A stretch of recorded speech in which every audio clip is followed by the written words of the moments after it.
be seated.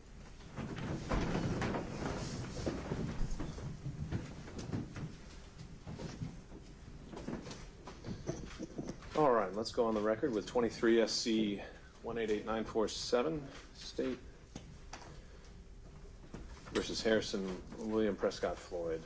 We're here today on State's motion to revoke bond filed last week. And I also received and reviewed yesterday Mr. Floyd's response. And Ms. Willis on behalf of the state, and who would be arguing on behalf of the defense? John Morrison, Your Honor. Morrison, okay. All right, Ms. Willis, your floor is yours. Good morning, good afternoon, Your Honor. I'm Fonnie Willis, District Attorney on behalf of the state of Georgia. Just want to put some things on the record before we begin, and then the order in which we plan to proceed. We're obviously here because Harrison Floyd is indicted for 3 counts. One is conspiracy to violate the Georgia RICO statute, which, as you know, carries a penalty of 5 to 20 years. The second count is count 30 of the indictment, conspiracy to commit solicitation of false statements, a sentence that carries 1 to 2.5 years. And then finally, in count 31, influencing witnesses, which carries a sentence of 2 to 10 years. On August the 29th of 2023, a consent bond was entered in this case, and I know that that's part of the court's official record. The state contends that Mr. Floyd, the defendant that is here before the court today, violated 3 of the 7 conditions of that bond, and those are going to be conditions 5, 6, and 7 as outlined there. The state is requesting so that there's no mistake as to what we're asking, that his bond be revoked and that he be remanded back into custody for violating 3 conditions of the bond. I tell people often I think numerically, and so I often ask that people do that along with me. 3 is going to be a theme here. We believe, Your Honor, as we talk about Ayala and some other case law, that 3 of the factors he is a risk for, and that he violated 3 of the conditions of bond. I want to put some basic case law on the record, and if it's acceptable to the court, I'd like to be able to approach at this time and provide the defense with the terms of cases. And may I walk freely in the well, or would you like I ask every time?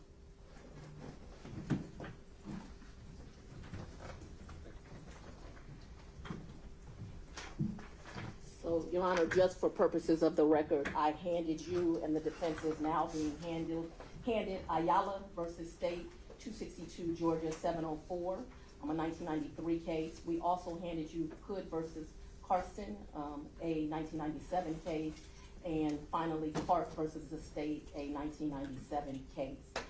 I want to put these on the record from the beginning because they set up the basis of why we're here.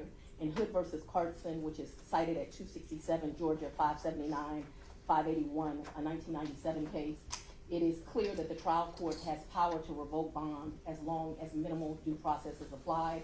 This means a hearing and a chance to be heard. You're obviously meeting that requirement. We are here today before you. Further, in Clark versus State, the trial court has authority to revoke bond if, following a hearing, the trial court determines that the defendant violates the conditions. Clark versus State is cited at 228 Georgia Act 219 at 221 and 222, a 1997 case. Also, I think it's very important that the court knows that in matters of initially setting bond, the state has the burden of proving by a preponderance. I think that's going to be important. A preponderance of the evidence that the trial court should deny bail to protect the community, and that comes straight out of Ayala, which I would say is the seminal case on bond. We'll also be providing the court White versus State, which is at 307 Georgia 601, and it just says proof by preponderance simply requires that the evidence show that something is more likely to be true than not. And I will make sure my colleagues provide White versus the state as well.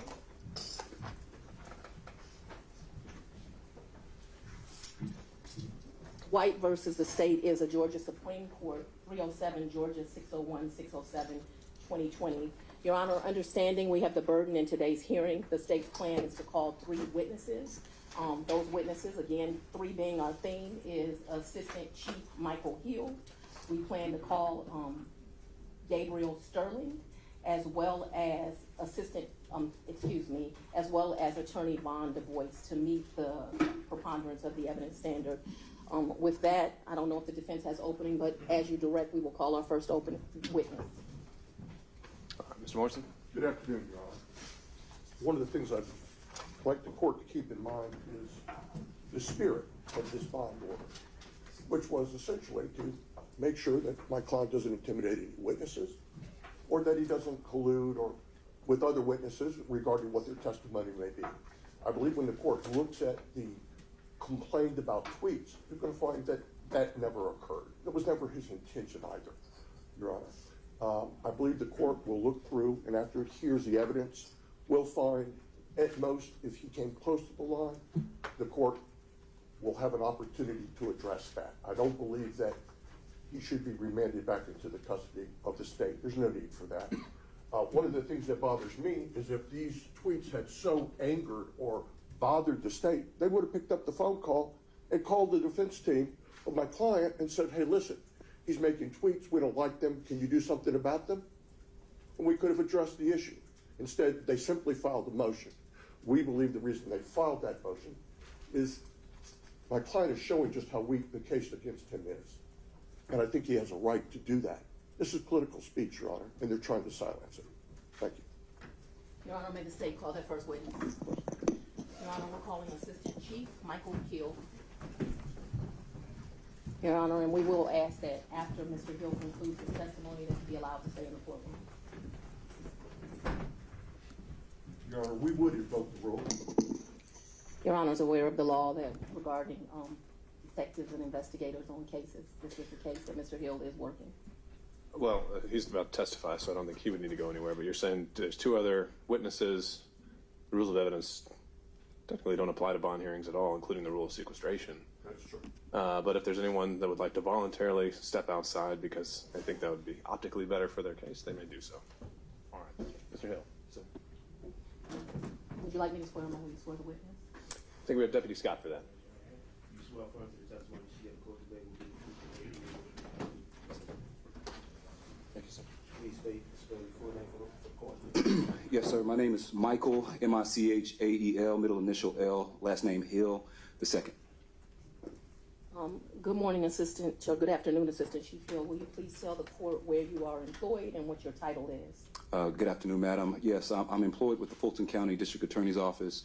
I currently serve as an Assistant Chief Investigator. And in your capacity as an Assistant Chief Investigator, have you been assigned to work on what we'll refer to as the election interference case, the case that has us in court today? Yes, ma'am. I've been so assigned for about 2 years now.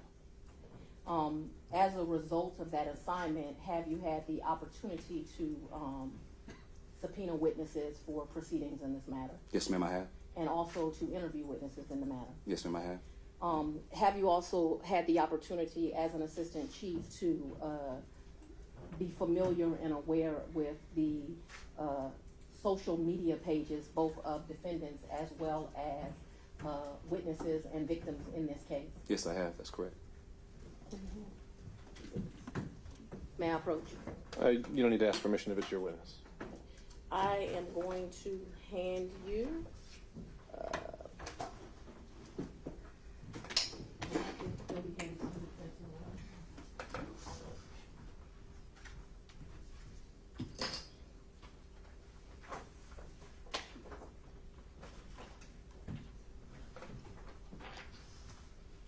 take a minute and look at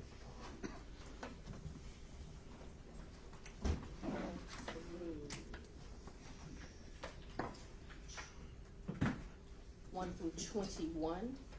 Will you take a moment and look at exhibits 1 through 21?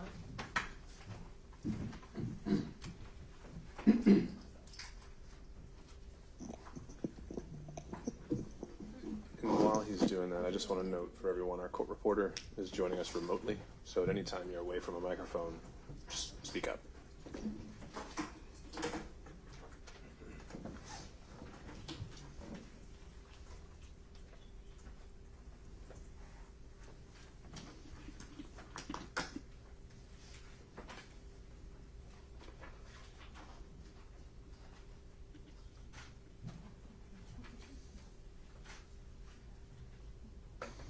Have you had an opportunity to look at 1 through 21? Just a moment.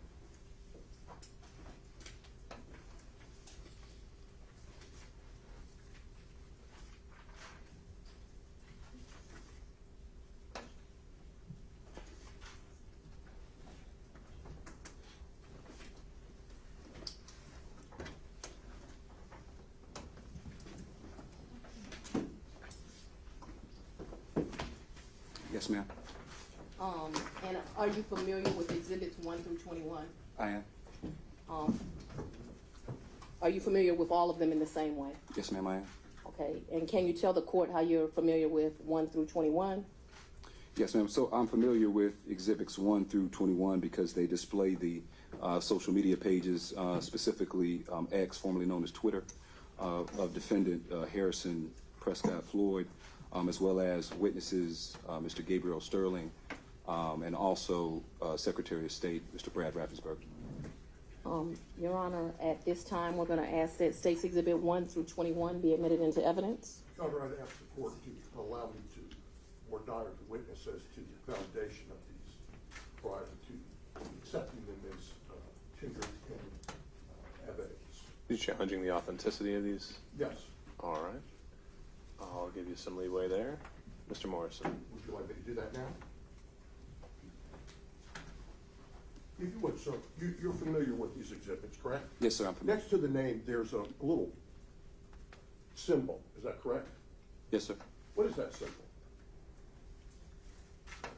There's an @ if that's what you mean. The name of the Is name of the there page. a blue check mark at the end of the names? May I approach the witness, Your Honor? I'm not sure. Yeah, that'd be a question. You may. Are you yourself a Twitter user, sir? No, sir, I don't have any social media. I see. I don't Okay. use social media at all. If I may, you'll notice here next to Harrison Floyd's name is what? It's an American flag. Okay. Next to Mr. Sterling's, there's nothing. But if you look here, what is this next to Miss Ellis's? Yes, that's the check signifying that her account's been verified. The account has been verified. Correct. Has Mr. Floyd's account been verified? Well, according to your example, there's no blue check next to his name. So I would imagine that means that his account has not been verified. So, have you verified that these in fact are tweets, those which purport to be from Mr. Floyd, are actually in fact from Mr. Floyd? So you're asking in terms of my authentication or how I verified that these tweets are coming from Mr. Floyd, or are you asking me to give you that answer? Have you verified that they came from Mr. Floyd? So the way that I have verified, if that's your question, the way that I was able to verify that these are tweets that were, in fact, that came from Mr. Floyd, were for a few reasons. If you look at Exhibit 1, under Mr. Floyd's page, he has there's several comments. One's God's child, the next is Erica's husband, the next is Harlan's dad, the next is a U.S.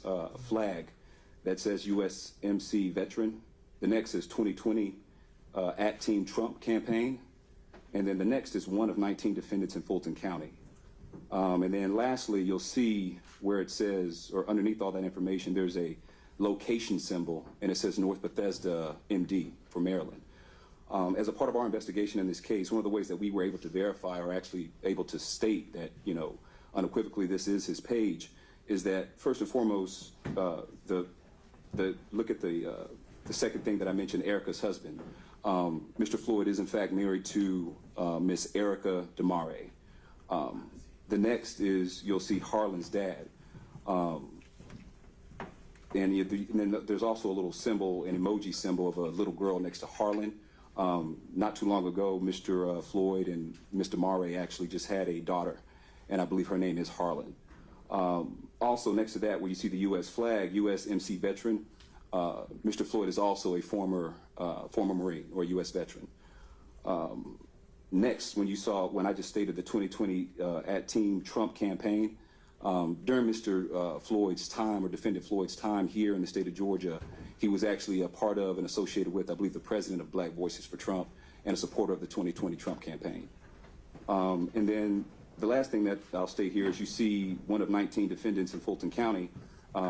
Defendant Floyd is, in fact, one of 19 defendants on this indictment. Okay, if I may, continue on. So you're telling me, Well, Your Mr. Honor, I think we Morrison, could cut to this. Let me just kind of cut to the chase here. If you're trying to challenge these saying or reserve the objection that Mr. Floyd did not actually send these tweets or make them, is that what you're trying to do in terms of the authenticity? I'm trying to see the authenticity and the basis for these. I believe the state has the burden. I'm trying to hold them to their burden. All right. And although you refer to this multiple times as posts by Mr. Floyd in the opposition's response. Okay. So we're going to admit them over the defense objection, and I think they've been tendered as posts that he gathered from Twitter. If you want to retain your argument that Mr. Floyd did not actually post these, I think that goes to the weight, not the admissibility. So we can continue. And just while we're on that line, did you also see live images, videos, shall we say, from the handle that has just been referred to by the defense? And those live images, were you able to see Defendant Harrison Floyd posting himself, giving live speeches, we'll say, from that particular handle? Yes, Madam District Attorney, that was actually going to be my next statement. I have viewed live feed or live video, if you will, posted on that Twitter handle. And who was the person that was posting them? Mr. Harrison Floyd. And did the person who posted them and the live speeches that you watched, did it look like the defendant that is here in court today? Yes. Your Honor, we'll stipulate that that was Mr. Floyd and these videos online. All right. Your Honor, I believe 1 through 21 have now been admitted.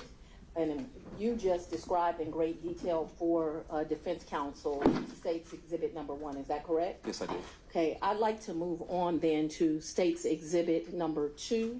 Can you please describe, for purposes of the record, what State's Exhibit number 2 is? State's Exhibit number 2 is the X page of Mr. Gabriel Sterling, the current COO for the Georgia Secretary of State. And have you confirmed that this is in fact Gabriel Sterling's page?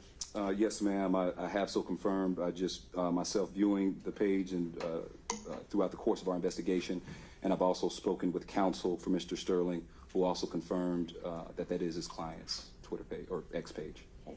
State's Exhibit number 3, will you describe for purposes of the record what State's Exhibit number 3 is and what, if any, knowledge you have on State's Exhibit number 3? State's Exhibit number 3 is the X page for the Georgia Secretary of State, Mr. Brad Raffensperger, and the same I confirmed through counsel and also by way of this investigation that is in fact his official page.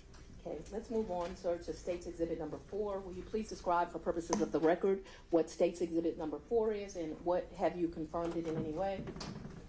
State's Exhibit number 4 is Miss Jenna, witness Jenna Ellis's X page. That was the page that defense counsel referenced the blue check mark next to her name, and I'll also confirm by way of this investigation and also by way of her counsel that is her, in fact, her official page. State's Exhibit number 5, will you describe for purposes of the record what it is and if you have in any way confirmed its authenticity? Yes, ma'am. That is the X page or Twitter page of the Fulton County District Attorney's Office, and I confirm that through Madam District Attorney. And if I may, Ms. Willis, if we're doing this for 6 through 21, I think maybe the stipulation would cover this. Yes, Your Honor, but we add, thank you. We're going to get to content at this point, and I am now at State's Exhibit number 6, which are relevant to the bond motion. May I proceed? Of course. State's Exhibit number 6. State's Exhibit number 6 purports to be from whose page? Mr. Harrison Floyd. And what, if anything, can you read into the record the content of State's Exhibit number 6 and what it states? Yes, the content, it states that passing this along to Georgia Secretary of State and at Gabriel Sterling, should they be more concerned about interfering in elections, perjury before Congress, lying to DA Fonnie Willis, or all the above. And the at Georgia Secretary of State and at Gabriel Sterling is where I want to draw your attention. Have you confirmed that by tagging those posts that they did in fact contact witnesses in this case?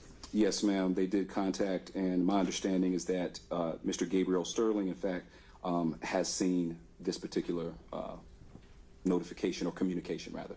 So this post that tagged Gabriel Sterling was able to communicate with him? Yes, ma'am, that's correct. I have now drawn I'm going to ask you to bring your attention to State's Exhibit number 6. State's Exhibit number 7. Who is State's Exhibit number 7 for? What is that? Once again, this is Defendant Floyd. And what is the content of State's Exhibit number 7? The content is all caps, "We want the truth," followed by 5 exclamation points. And he ats Georgia Secretary of State, at Gabriel Sterling, at Fulton County DA, Next, it states it's accountability time with a clock, and then unseal the ballots. Through your investigation, were you able to confirm that by placing the at Georgia Secretary of State, that communicated with members of the Georgia Secretary of State's office? Yes, ma'am, I have. Objection, Your Honor. Subject to cross-examination. He has no personal knowledge of how Twitter works, how X works. He already said he didn't. So I don't know how he could possibly know that that's communicating with. As Your Honor is very well aware, hearsay is allowed in a bond motion, and I believe he can testify through hearsay testimony. Objection. I didn't object to hearsay. No, it's speculation. Personal knowledge. It's noted, and I think that goes, again, throughout this hearing, it'll be its weight and not its admissibility, and certainly something you can argue. All right, sir. Thank you. How do you have knowledge? Let's specifically go to first of all, is Mr. Sterling a member of the Georgia Secretary of State's office? Yes, ma'am, that is correct. And were you able to communicate with him? Yes, ma'am, I have. And through that communication, you learned that he was able to see the post at Georgia Secretary of State? Yes, ma'am. Was he able also to see the post that tagged him at Gabriel Sterling? Yes, ma'am. And so do you have first-hand knowledge through that communication that this post communicated with him? I have personal knowledge that Mr. Gabriel Sterling has viewed these communications, has seen them. Yes, sir. And thus they communicated with him? Correct. I would like to draw your attention to State's Exhibit number 8. Will you please read into the record the content of State's Exhibit number 8? Once again, this is from the X page of Defendant Floyd, and the content is as follows. Black American Dems want the black Trump guy to tell on the racist white Republicans, but only if it's President Trump, ? LOL. Look, the truth is that at Georgia Secretary of State and at Gabriel Sterling are the pieces of, and it's a Emoji, can you just spell that word as opposed to put profanity in the record? Yes, ma'am. It's an emoji of poop or fecal matter emoji. They are the pieces of that emoji you should be mad at. Make elections fair again. And yeah, that's it. Is there 2 hashtags after that, sir? Oh, yes, ma'am. The hashtags underneath are hashtag fraud and hashtag Fulton. Let's move on to State's Exhibit number 9. Can you please read us the content of State's Exhibit number 9? State's Exhibit number 9, once again, comes from the X page of Defendant Floyd, and he states, it's over, with 5 exclamation points. At Georgia Secretary of State needs to call his lawyer. He's about to go through some things, exclamation point. Hashtag fraud, hashtag cheating, hashtag election interference. Moving on to State's Exhibit number 10, will you please read into the record the content of State's Exhibit number 10? Once again, from the page of Defendant Floyd, the content is, wow, at Jenna Ellis Esquire, you're a whole mess, girl, exclamation point. So you didn't stop at stealing people's hard-earned money for your, in quotations, defense. You're also lying on at Dan Scavino, with a question mark, exclamation point, question mark. I guess they don't teach ethics at Harvard Law anymore. And then there's an emoji that I can't make out. Hashtag give back the money. I need to stop here and ask you a question. Is Gabriel Sterling a witness in this case? Yes, ma'am, he is. And in fact, specifically to this case, did he testify at a proceeding? Multiple. Did he testify specifically at the special purpose grand jury? Yes, ma'am, he did. And were transcripts of that testimony turned over to the defense? Yes, ma'am, they were. Okay, moving right along, Jenna Ellis, what was her initial status in this case? Her initial status was one of the 19 defendants. And what is her status at this time? She has since pled and she is now a witness for the state. Did the proffered testimony of Ms. Ellis, was that turned over as witness testimony to the defense in this case? Yes, ma'am, it was. Moving right along, let's move to State's Exhibit number 11. Do you have State's Exhibit number 11 before you? I do. Can you please read into the record what the content is of State's Exhibit number 11? It's again from the page of Defendant Floyd. It states, if we are sharing / leaking videos today, and then there's an emoji. Like I said from the start, Ruby Freeman was, all caps, terrified and wouldn't talk to anyone, all caps, white, exclamation point. Why, question mark. Because racism and political terrorism in, I believe this is an emoji of a peach, is still very real, exclamation point. This is a all caps cover up, and Fulton County is all caps corrupt. There is an image on this particular printout. What is that image so that the judge knows exactly what it is he is looking at in State's Exhibit number 11? Your Honor, that is an image of the body cam from the Cobb County Police Department of Miss Ruby Freeman at her home. Let me ask you,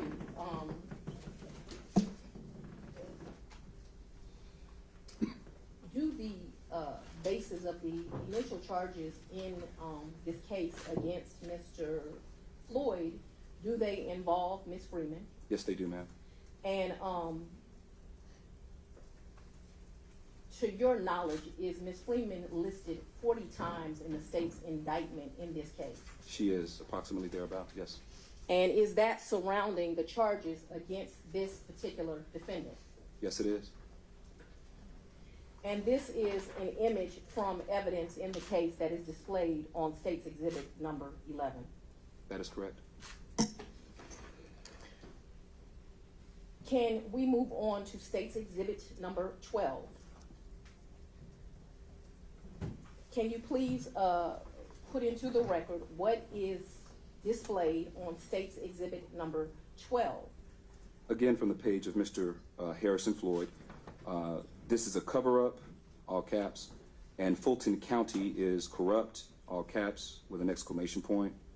It is once again that same image of Miss Ruby Freeman at her home via Cobb County Police body cam, and underneath the image, it says, so this begs the question, if Ruby Freeman didn't trust white people to help her, what did she say to the black people that offered to help her?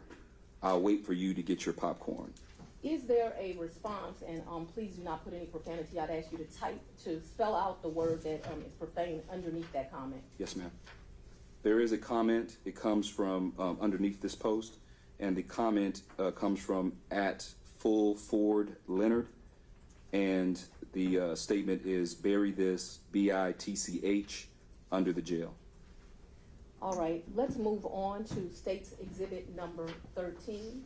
I believe the top of this post you just read, there is in this one a different depiction. Are there words now, and who is that an image of on this post? Once again, it's, I'm sorry, you said State's Exhibit, which number? I'm sorry, 13. Okay. You see words in the, first of all, what is that an image of? It is an image of, once again, Miss Ruby Freeman at her home via Cobb County PD body cam. Okay, and are there words in that particular depiction that were not present in State's Exhibit number 11 or 12? Yes, ma'am, there are. Will you read into the record what those words are? Those words state, he told her that he wanted to help me. Is there a comment beneath that in State's Exhibit number 13? Underneath, there's a comment from at brunettes are great, and the statement or the comment is, Ruby should be in prison, with an angry emoji face. Okay, let's move on to State's number 14. Is what's at the top of State's Exhibit number 14 simply, again, the image of Miss Ruby Freeman? Yes, ma'am, it is. And can you please read into, and there's the same text from Harrison Floyd that was displayed before, correct? That's correct. In an effort to not use as much time, can you just get us to what the comment is under that one? The comment from at MS Miss Tish TSH 80 is Ruby the racist. Who would have thunk? Do you consider those to be positive comments? Not at all, ma'am. Let's go to State's Exhibit number 15. Again, the same post for Mr. Floyd. There's an image again. Who is this image of for purposes of the record? Miss Ruby Freeman. And are there different words that were displayed on the previous post? They are the same words. He told her that he wanted to help me. Same words. Again, image from the body cam in this case? That is correct. And does it display the witness, Ruby Freeman? It does. Is that the same Miss Ruby Freeman that is listed 40 times in this indictment? Yes, ma'am, it is. What is the comment underneath? The comment underneath is from @Justine01848685, and it says racist, and then there's a pig emoji. Did you find that to be a positive comment? Not at all, madam. Moving on to State's Exhibit number 16, I believe that this is a different post, is that correct? It is a different post. Will you, for purposes of the record, read into what the content of this post is? Again, it comes from the page of Defendant Floyd. It states, yesterday, the Fulton County DA's office leaked proffer videos, and now they are trying to blame my team in order to get a protective order. Look, @Finding for DA, if I was going to leak something, it wouldn't be Sidney Powell or Jenna Ellis. It would be this. #Georgia, #fraud. And then is there an image beneath that? There is an image, yes. And what is that image displaying? The image is displaying the audio captured from the body cam of the Cobb County Police Department. And who is it capturing, whose voice? It's capturing the voice of, I believe it's Miss Ruby Freeman, if I remember correctly. Yes. And let's just for educational purposes, that @Finding4DA, because that @Finding4DA was there, do you have personal knowledge if that communicates with me? I do have personal knowledge that you have, that it does communicate with you. If she would like to testify, she can take the stand and testify that it's communication with her. I mean, this is trying to get latitude. Or I can use hearsay. Yeah, I think it Moving comes in along, through State's here, so Exhibit it's number good. 17. State's Exhibit number 17, is Yes, that 17. before you? Yes, 17. Can you please refer to State's Exhibit number 17 and tell us what the content is? Yes, once again, it's from Defendant Floyd's page. The content is, so if there is no protective order, here's the 911 call that shows no threats were made, check. Ruby Freeman wanted them to, all caps, come back and tell her what we could do for her, check. Ruby Freeman set up the meeting at the police station, not me, check. And then all caps, I did nothing wrong, #Fulton County, #fraud. Let's move on to State's Exhibit number 18 at this point. Does State's Exhibit number 18 show that exact same post you just accounted in State's Exhibit number 17? Yes, ma'am, it does. Can you please read underneath that particular post from Defendant Harrison Floyd what the comment was? The comment underneath the post is from @South40Me, and it states, the whole world knows what she and her daughter did. Absolutely shameful, and all caps, treason. I'm confused. Is that positive? No, ma'am, that is not a positive comment.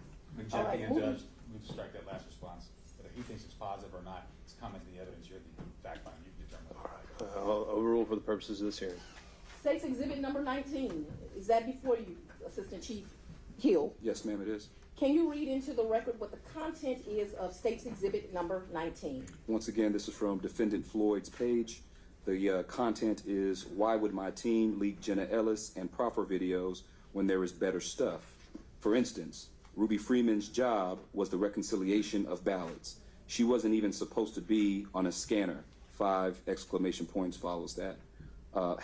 #fraud, #Fulton County, and #GEORG for Georgia.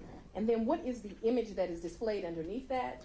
Underneath, it's an image that captures audio, and it's purportedly the voice of Miss Ruby Freeman, captured from the official body cam of the Cobb County Police Department. And I want you to move along to State's Exhibit number 20. The same post that was in State's Exhibit 19 is also displayed in State's Exhibit number 20. Is that correct?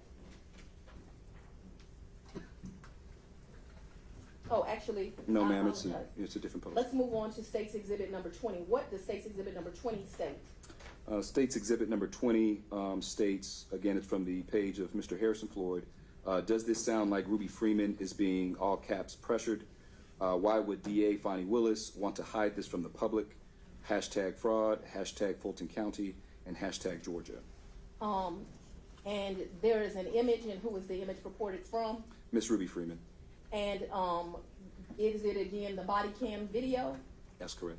Can you please? Or audio. I'm sorry, body cam audio. Can you please state, for purposes of the record, what the comment is underneath? The comment underneath is from @Gandalf419781, and the comment reads, Miss Ruby needs a bodyguard, or she's going to get Epstein. What does Epstein mean to you?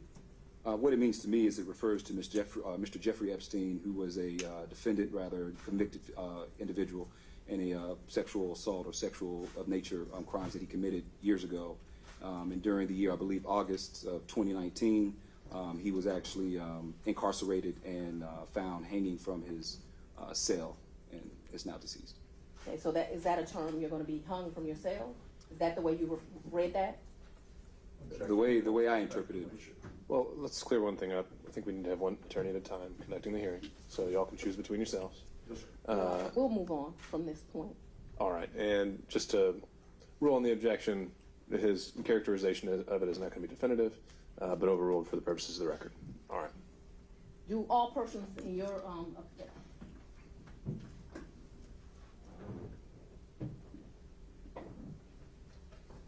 do most people need bodyguards in your knowledge of the world? I wouldn't say most people, ma'am. How about those threatened? Those threatened, sure. Let's move on to State's Exhibit number 21. State's Exhibit number 21 before you. Yes, ma'am. What is anything that State's Exhibit number 21 depict? It depicts the same image and the same comments from Exhibit 20. And what, if anything, does it state? I'm assuming you mean the comment? Well, first of all, let's read what the defendant, Mr. Floyd's post states, as well as the image, and then the comment and response. Yes, ma'am. It states Exhibit 21. It states the post actually states, does this sound like Ruby Freeman is being pressured, all caps? Why would DA Fonnie Willis want to hide from the public? Hashtag fraud, hashtag Fulton County, hashtag Georgia. Again, it is the image of audio from the Cobb County PD body cam from Miss Ruby Freeman.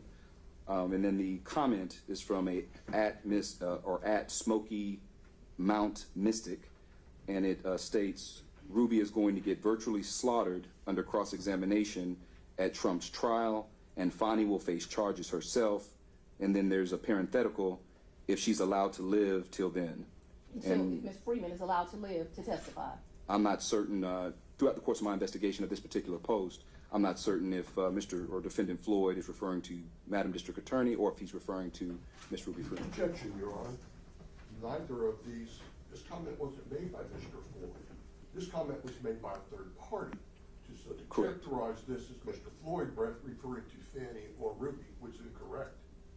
I misspoke. So, it's Fonnie. We can clarify that for the record. So that the record is clear, this is a post in response to Mr. Floyd's post related to Ms. Freeman. That is correct. I misspoke. I meant to say the comment was, it was unclear if the comment was referring to Madam District Attorney or... I would live or if she would live. Correct. One of us might not make it. Correct. And this is in response to this defendant's post. It's in response to Defendant Floyd's post. As part of your continued investigation at this time, did you have an opportunity to communicate with defense counsel for Jenna Ellis? Correct, I have. And in fact, were you able to determine that those tags effectively communicated with Ms. Ellis? I did determine that those tags, in fact, certainly communicated with Ms. Jenna Ellis. Meaning that when she was tagged, that allowed her to see the communication from Mr. Floyd. That's correct. And in fact, in response to that inquiry, I'm going to hand you what has been marked as State's Exhibit number 23.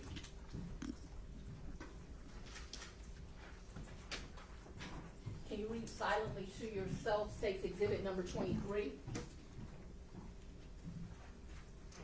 Have you had an opportunity to do so? Yes, ma'am. And is this a communication from the now previous co-defendant but now witness in this case? Yes, ma'am. And was the inquiry made as to both whether these posts communicated with her and whether she was intimidated by them? Yes, ma'am. And is State's Exhibit number 23 a text message to that effect? Yes, ma'am, it is. Your Honor, at this time, I'm gonna ask that State's Exhibit number 23 be admitted into evidence. Your Honor, Mr. Morrison. my objection to this is it doesn't have any foundation. It doesn't indicate a time or a date. This is just out of the blue. There's nothing on this that verifies this. This is just rank hearsay. I ask the court if it admits it to give it the little weight that it would deserve. So I don't have a copy of any of these exhibits, so I can't really speak to what's on it or what is not. But if there's any more you want to lay, and then we can revisit the objection. So what I've put in State's Exhibit number 23, how did you receive that?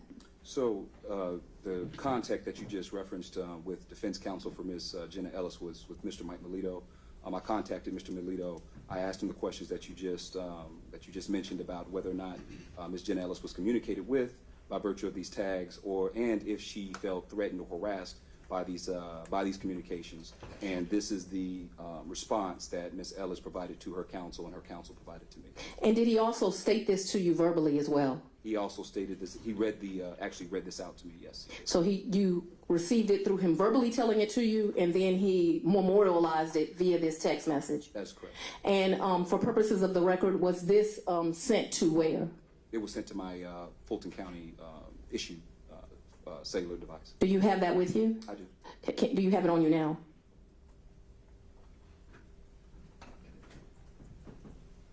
I think I left it. Okay. Let me ask you this. At approximately what time did you receive that? May I approach?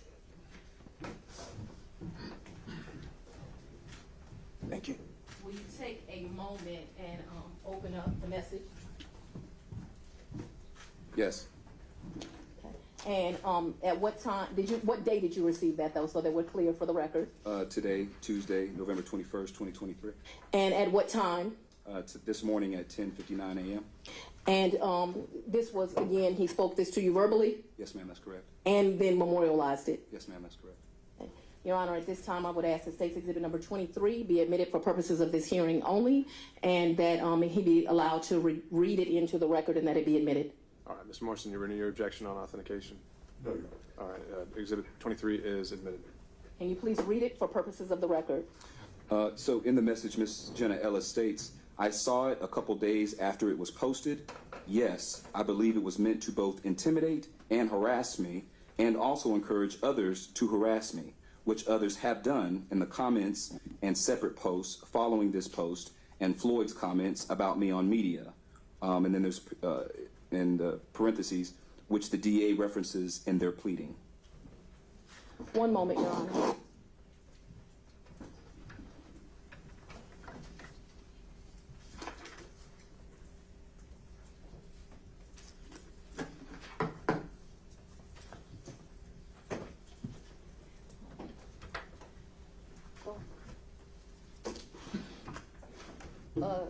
Moving to another line of questioning. In your investigation on Mr. Floyd, does he have other names that you're aware of? Yes, Willie Lewis Floyd III is another alias for Mr. Harrison Floyd.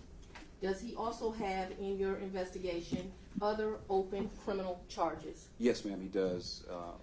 In particular, federal charge for simple assault against two federal officers. Your Honor, I object. Another further for this. Specifically, that's not a matter that was raised in your motion to revoke the bond. Bringing it up here and now, that's the basis upon which they asked the court to rule, would deny my client procedural due process by springing it to him, on him in the middle of this hearing. All right. Well, Mr. Morrison, if that's a line of argument that you think you need more time to respond to, and you need to articulate how that extra time you need, you can do that, and we'll go from there. All right. I think it's Mr. Hills for cross-examination. Thank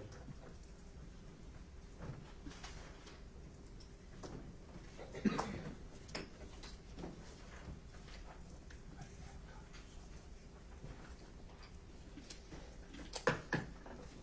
And you said that you're not familiar with social media. No, Is that sir. correct? No, that's not correct. Well, you're not very familiar. You don't use social media. In my personal life, no, I do not. Understand. Now, you said that these are direct communications, is, I believe, how you characterize that. Is that correct? May I approach, Your Honor? You may. Let me hand you what's labeled as Exhibit B for the defense. Are you familiar with this?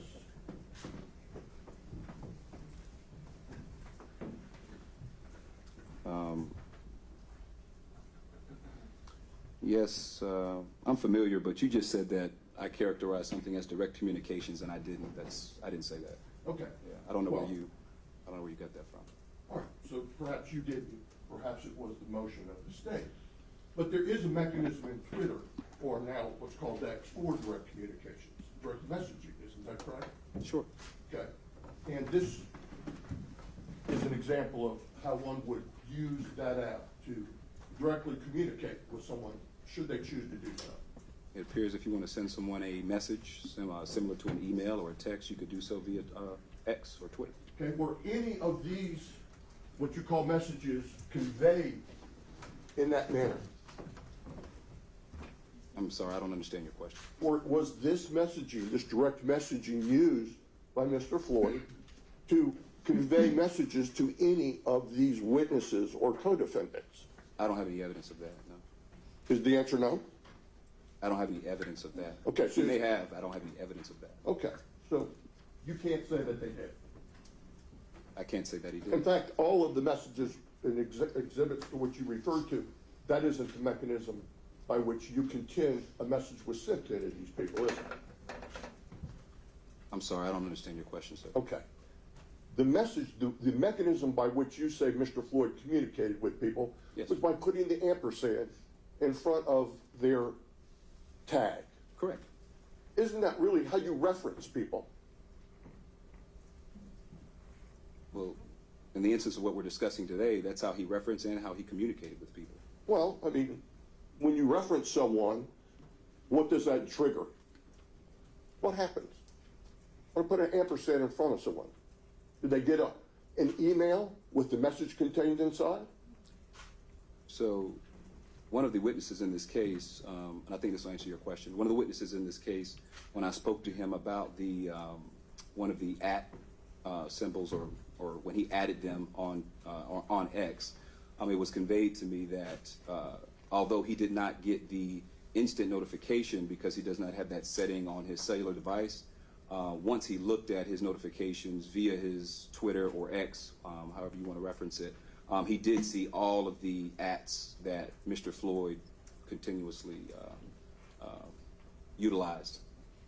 Now, I noticed that when you look at Exhibit 12, do you have those exhibits in front of you? Yes, sir, I do. Okay. This is referencing, and it's repost, it looks like it's 11 seconds long. What is this, where did this footage come from? As I mentioned earlier, this is the body cam footage from the Cobb County Police Department, evidence in this case of Ms. Ruby Freeman at her home.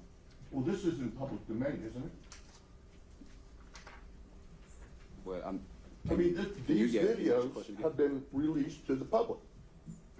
Some of these videos I have seen in public articles and news media. I have. Or are there any of them that you haven't?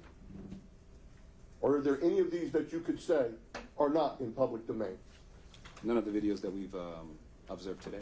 No, sir. So they're all public domain as far as your best knowledge and belief, correct? Sure. Okay. And so when he posted something on his account and referenced it, he was conveying his opinion. I can't. I think you're asking me to speak to the mind of Mr. or Defendant Floyd. I don't know what he was trying to convey. Well, I see here, for instance, on number 12, State's Exhibit 12, where it says an ugly comment by Leonard Fulford. Who's Leonard Fulford? I wouldn't know. Perhaps Defendant Floyd does. I don't know. Did you ask Mr. Floyd if he knew who he was? I haven't spoken to you or the defendant in this case. Okay, so in other words, as far as he may know, but he may not know, correct? I don't know, sir. Okay. It's your client. Well, I understand, but you're complaining about this comment by... Objection to the characterization. The state of Georgia, through District Attorney Willis, complains of the conduct of Mr. Floyd that led to harassment of these witnesses, not Assistant Chief Michael Hill. Objection. So, Mr. Morrison, what would be your response to that, or do you want to rephrase? I'll rephrase it. All right. Specifically on Exhibit 12, there's a comment at the bottom that you were asked to highlight and to speak on. Correct. And it was made by Leonard Fulford. Okay. And you have no knowledge that Mr. Floyd had anything to do with that comment, do you? No knowledge, sir. Likewise, on the bottom of State's Exhibit 13, there's a Debbie J, which says brunettes are great. Brunettes are great. Hmm? Made an ugly, I'll call it an ugly comment. Yes, sir. You don't have any information or knowledge or belief that Mr. Floyd had anything to do with that comment being made, do you? If you're asking me if Mr. Floyd had anything to do with the comment being made, the comment was made under the post of Mr. Floyd. So I would say, if you're asking me, he did have something to do with that comment being made. How else would that comment appear under his post if he hadn't have made it? Did he make the comment? Did he make the ugly comment that you just referred to? Right. Apparently it comes from Debbie J at Brunettes Are Great. Do you know who Debbie J is? I don't. Objection asked and answered. No, that was with regard to Mr. Leonard, I believe. I don't recall that one. Why don't we get through it, so you can re-ask the question. Do you know who Debbie J is? No, sir, I don't. Okay. Do you know if he knows who she is, Mr. Floyd? I don't have that information. Okay. Likewise, on Exhibit 14, there's a MSTSH80. Do you know who that is? No, sir, I don't know who that is. Do you know if Mr. Floyd knows who that is? I wouldn't know, sir. Okay. Do you have any information that, okay, let's go to 15. Justine made a comment. Yes, sir. And do you have any information that Mr. Floyd knows who Justine is? Same answer. No, I don't. Okay. Or Cindy P. on Exhibit 16.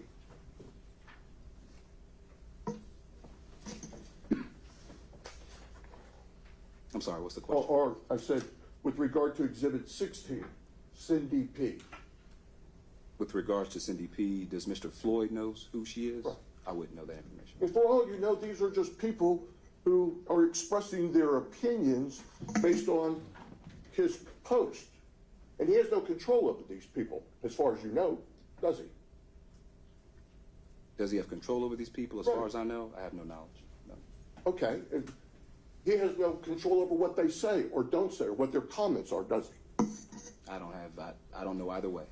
I don't Okay. know what control he has over these individuals, or if he has no control, or if he does. Now, I noticed on one of your exhibits, I think maybe it was number 11. Let me see if I can find it.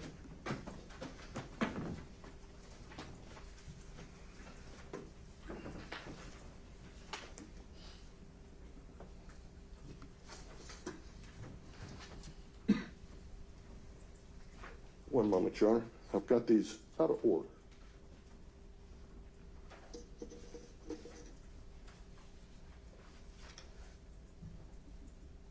I'm specifically looking for the exhibit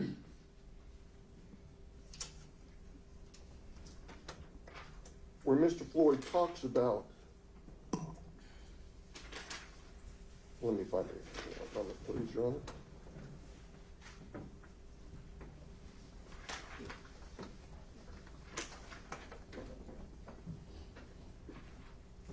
One where he says, Black American Dems want the black Trump guy to tell on the racist white Republicans only if it's President Trump.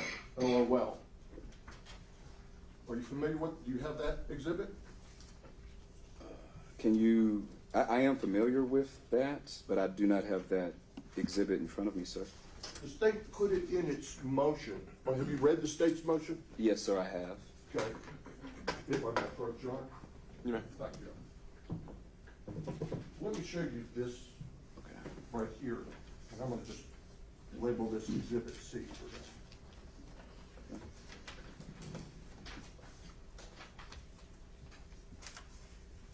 Do you recognize this post here at the top? Yes, sir, I do. I do recognize that. I noticed that this portion here at the bottom is a comment, isn't that true? The portion, which portion, right here? Yes. Yeah. That wasn't in the state's motion. Could you tell us what that said? Are you asking for this from Brooklyn Flowers? Yes. So the comment under Mr. or Defendant Floyd's post, Black American Dems want the Black Trump guy to tell on the racist white Republicans, but only if it's President Trump, LOL. Look, the truth is that at Georgia Secretary of State and at Gabriel Sterling are the pieces of fecal emoji you should be mad at. Make elections fair again, hashtag fraud, hashtag Fulton. And then there's a comment from Brooklyn Flowers that states, you're, in all caps, broke and going to waste more money putting forth this, all caps, election lie.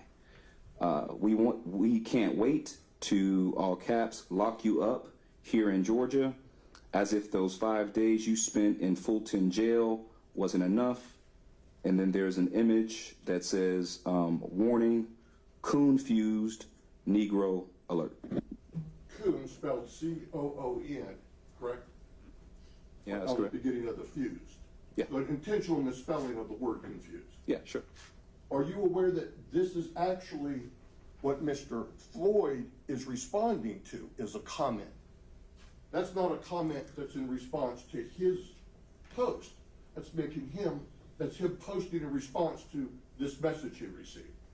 Were you aware of that? No, I'm not aware of that. Understand. I'm not aware of that. Thank you.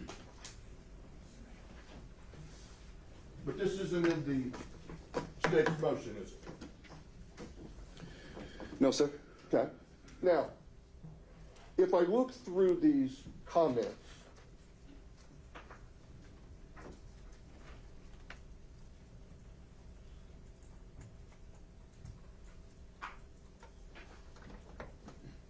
he makes a comment, for instance, in Exhibit 19. He makes a comment, he says, why would he leak Jenna Ellis and Crawford videos when there's better stuff?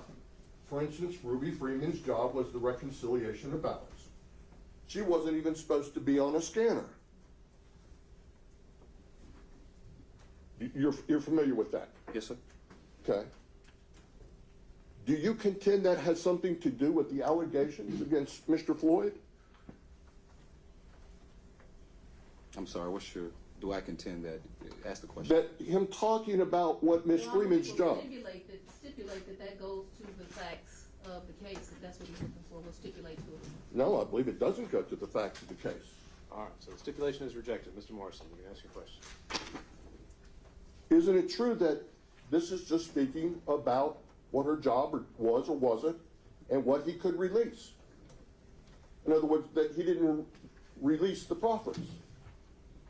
Yes, sir. That's correct. In fact, there's a lot of these where he's talking on the 13th and the 14th about the proffers that were made. And that he's upset that his team has been accused of, or he has been accused of, quote unquote, leaking these proffers. And he denies it. Is that true? Yes, sir, that's true. And do you believe that there's anything in the bond conditions that prohibits him from defending his good name? I wouldn't say that there is. Now, likewise, I noticed this Exhibit 23 that you put together, and how it says, I saw it a couple of days after it was posted. Yes, sir. Is she referring to Mr. Floyd's comment about her accepting money for her defense and then really not needing a defense because she entered a plea? 1 second. Yes, correct. So What was states Exhibit 10. That's What was the she- date of that comment? The date of the comment was November the 13th, 2023 at 6:49 p.m. Okay, and this says, I saw it a couple of days after it was posted. What was the date of Exhibit 23? The date of Exhibit 23? Yes. Are you asking? She sent, is this a text message in Exhibit Oh, 23? when was this communication received? Today? Yes. Today. This morning. Today. Yeah, that's what I said earlier, 10:59 a.m. Okay, I didn't catch that. Yes, sir. November 21st, today. And this is after you've asked her to text you something, is that correct? So I didn't speak with Ms. Ellis. I spoke with her counsel, Mr. Mike Melito. He spoke with his client regarding the post for Mr. Floyd, dated November the 13th. And that was her response regarding her viewing that post. That was her response to whom? That was her response to her counsel. So this is hearsay on hearsay, correct? She spoke to counsel, counsel spoke to you, and now you speak to the court. I mean, True. that's typically how it goes in criminal investigations, and folks that are represented by attorneys, you would speak to their counsel to obtain any information that you need from that individual. Although hearsay, we understand, is admissible in a bond hearing, that this would not be admissible in a regular court proceeding, correct? Objection, relevance. Mr. Morrison, I think you made your point. Let's Thank you. keep going. Okay.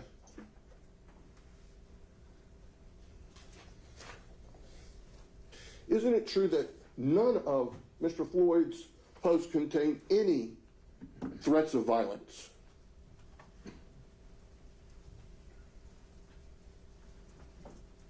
No, I wouldn't say that any of his direct comments contained any threats of violence. Okay. Is there anything in his comments that show he's trying to get witnesses that he's trying to collude with witnesses to change or alter their testimony? I believe you're asking me to somehow enter the mind of defendant Floyd and trying to figure out what he's trying to do.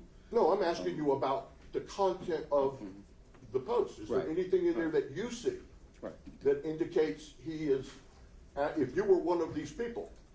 So my response to that is I believe you're trying to ask me about the mind of defendant Floyd and what I'm he's not. trying to do. And my response to that is I can't tell you what he's trying to do to these individuals that have been identified as witnesses in the case, but I can tell you that he is certainly communicating with these individuals.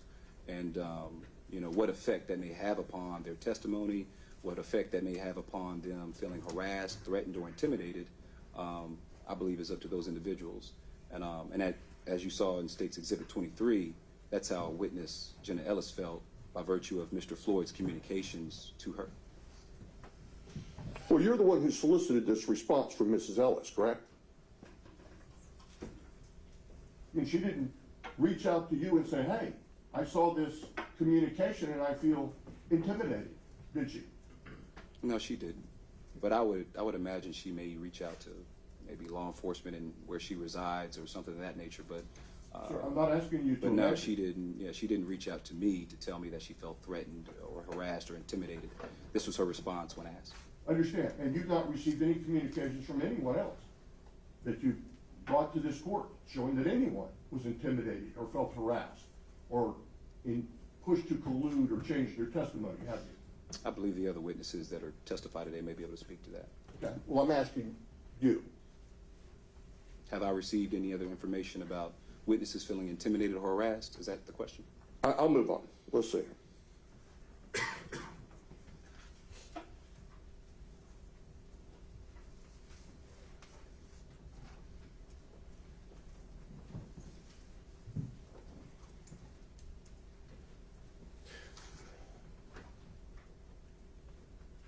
At any point in time, were you asked to contact any of the attorneys on Mr. Floyd's defense team and say, oh, look, he's making posts that we don't like? No, sir, I was not asked. Okay. Were you aware of anyone who thought that they were a problem and they needed to be addressed and sought to address them with his defense team? Was I aware of anyone that, I'm sorry, ask that question again? Yes, I didn't sure. understand. I mean, here's the thing. These comments that have been brought before the court, Yes, sir. at any time were they brought to the attention of Mr. Floyd or his defense team and said, look, there's a problem here? Well, Mr. Floyd made the comment, so he was very much aware of the comments being made. My question is there anyone who made his defense team or him aware that these comments were a problem in the eyes of the state? Oh, I'm not aware of anyone that reached out to you to say, hey, this is a problem, if that's your question. Right, or to anyone else on the defense team. No, sir, not that I'm aware of.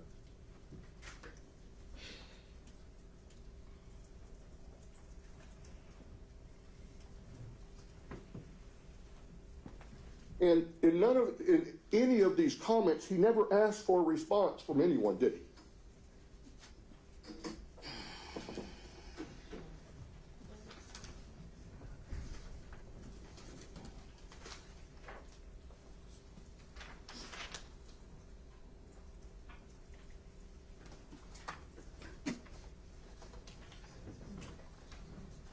So in State's Exhibit number 6, this is to answer your question. Sure. Mr. Floyd says, passing this along to Georgia Secretary of State and Gabrielle Sterling. So he's addressing them, he's communicating with them. And then he asks the question, should they be more concerned about interfering in elections, perjury before Congress, lying to DA Fonnie Willis, or all the above? And so you're asking, you know, is he asking something of someone? I mean, he's asking a question there, but again, I'm not in the mind of Mr. Floyd, so I don't know if he's asking that question to them or if he's just posing the question. I just know that he's communicating with these individuals and he's making these comments. So did you say he's communicating with these individuals? Yes, sir. In fact, and I asked you this question earlier. Sure. He's not communicating. He's referencing these people. When you put the ampersand in front of someone's handle, that's a reference to that person so that other viewers may know who you're talking about, correct? As opposed to sending a direct message. So perhaps I should answer it this way. I disagree with you in your categorization of that. He's communicating with these folks individually, and the way that I know that is that Mr. Gabriel Sterling, in fact, stated that when he was added, when that communication was made by Mr. Floyd, when he opened his cellular device, he went into his X app, or formerly known as Twitter, and he viewed all of the ads that came from Mr. Floyd. So in my mind, and I believe in my mind, that's communicating with. So when someone has the ampersand put in front of their handle, it simply sends them a notice that they were referenced, correct? Mr. Sterling was put on notice by Mr. Floyd, defendant Floyd, that he's communicated with him or he's added him. He's made a comment about him. Or that he's referenced him. You can say that too. Because But I often categorize it as as communicating with. Yeah. often using the ampersand is a way of referencing people for others to know who you're talking about and to likewise let someone know that you've talked about them. Objection asked and answered. All right, I also think I'll cover this after we're done with Mr. Hill, but I do think we're covering things that could very well be taken care of through argument or proffer. And in the interest of finishing today, I think we should refocus on that. Yes, sure. Willie Lewis, so you referenced Willie Lewis. Do you know who Willie Lewis is? Willie Lewis Floyd III is an alias for Mr. Harrison Floyd. You're not aware that that's his father? You know, I did see another Willie Lewis Floyd that does not have the third at the end, and I always thought that was his father, so you just confirmed that for me. Yeah, I thought that was his dad. So when you say that Willie Lewis III is Mr. Floyd, you may have been incorrect, correct? No, I'm absolutely correct, because I'm talking about Willie Lewis III. That's also the name on Mr. Floyd's, defendant Floyd's North Carolina driver's license, I believe. Did anyone from the Secretary of State or Mr. Sterling contact your office at the time these posts were made? No, sir, not that I'm aware of. Thank you. Redirect, Your Honor. I think we're going to start at the end. One of the questions on cross-examination was, did the defendant communicate with, did he ask for responses from people? I'm handing you again what's marked as State's Exhibit number 12, and for brevity's sake, the last sentence by Mr. Floyd in State's Exhibit 12, what does it say? The last sentence states, "I'll wait for you to get your emoji popcorn." Okay, and then also here in State's Exhibit number 8, in the, we'll call it the second sentence here, does he request a response? What does he state? Look, the truth is that at Georgia Secretary of State and at Gabriel Sterling are the pieces of poop you should be mad at. Okay. He's directing people how they should feel, correct? Correct. Also, I want to correct the record. I'm marking as State's Exhibit 27 the defense's motion, and specifically page 27 of the defense's motion that they filed is State's Exhibit 27 would already be part of the court's record at page number 7. I'm going to ask that it be Without admitted at this time. I'm sorry? Without objection, Your Honor. Okay, thank you. The defense attorney asked you when you were on cross-examination how these posts came, and there was, I would call it a racial epithet against Mr. Floyd. But he asked you, how did it come? Was it not in direct response to Mr. Floyd's post? Was the comment that came that he referenced, was it in direct response to Mr. Floyd's post? When you're now looking at it as it is displayed by the defendant in the defendant's motion? Yes, yes, Your Honor, that's correct. I'm now showing you what I've recently marked as State's Exhibit number 26. State's Exhibit number 26 is the actual bond, consent bond order in this case. Do you recognize it to be that? I do, ma'am. Is it part of the court? They'll stipulate it. I'm asking that it be admitted. I'd like you to read into the court record what provision number 5 says. Provision number 5 reads, the defendant shall perform no act to intimidate any person known to him to be a co-defendant or witness in this case, or to otherwise obstruct the administration of justice. What was the status of Janice Ellis? Initially she was one of the 19 defendants in this case, and she is now a state's witness. Okay, so she was initially a co-defendant, correct? Correct. What is the status of Gabriel Sterling in this case? He is a witness in this case. And Miss Ruby Freeman being listed 40 times, what in fact is her status? She is a witness. All right. Number 6, can you please read into the record, first of all, the whole provision of provision 6? Provision 6. I'm sorry to interject.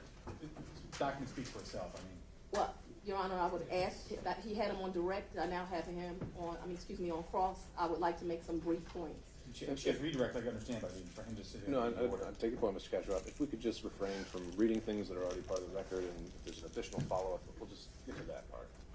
Well, I'm going to ask you to state number 6 because I want to point out some words in number 6. So if you'll read it in its context, and then if you'll tell the court 1, 5, 6, 7, 8, 10. What is the 11th word? Please read number 6 and then tell me what the 11th word in provision number 6 is. Okay. So the provision is the defendant shall not communicate in any way, directly or indirectly, about the facts of this case with any person known to him or her to be a co-defendant in this case, except through his or her counsel. And the numbered word that you wanted to emphasize was indirectly. Indirectly communicate. Indirectly, correct. Okay, let's read number 7. Can you please read paragraph number 7? Also word number 11. Can you read the whole thing? Yes, ma'am. So 7, the defendant shall not communicate in any way, directly or indirectly, about the facts of this case with any person known to him or her to be a witness in this case, except through his or her counsel. And the word that you emphasized was indirectly. And is this bond order, in fact, entered with Harrison William Prescott Floyd That's correct. and signed and agreed to upon by both the state and defense counsel? That's correct. Who signed this order? Counsel for the defendant, And who signed the order from the court? the Honorable Scott McAfee. Did you have an opportunity to review how many times the posts against Ruby Freeman were viewed? Yes, I did. How many? Nearly 500,000 times. I think the approximate number is 466,000. And in your investigations, have you had the Your opportunity? Honor, I object. This is beyond the scope of direct and cross-examination. And the line of questioning is the reach of these posts, is it right? All right. We can open up that line. I think it's relevant. And in investigations, I know you said you did not personally have social media due to your line of work, but have you had the opportunity to investigate social media posts? Yes. And is it the culture of social media when one post people respond. That's correct. One moment, Your Honor.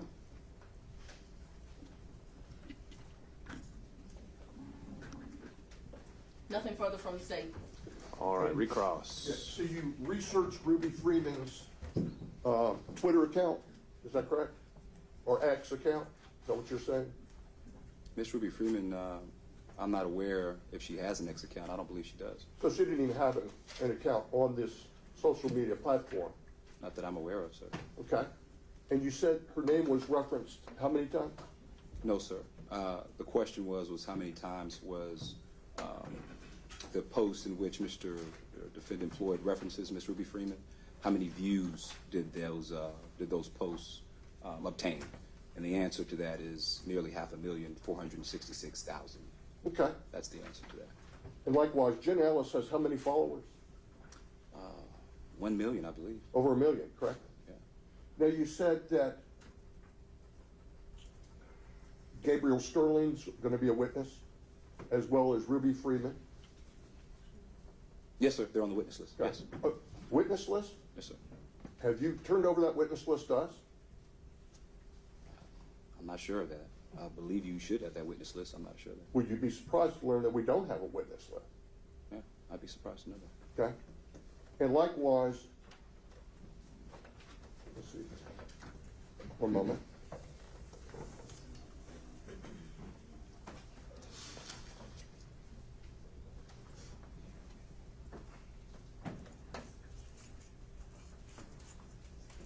Where did you get that 500,000 figure from? Simple math. Just looked at the viewership from each post that Mr. Floyd references Ms. Ruby Freeman. There's a little number at the bottom. For example,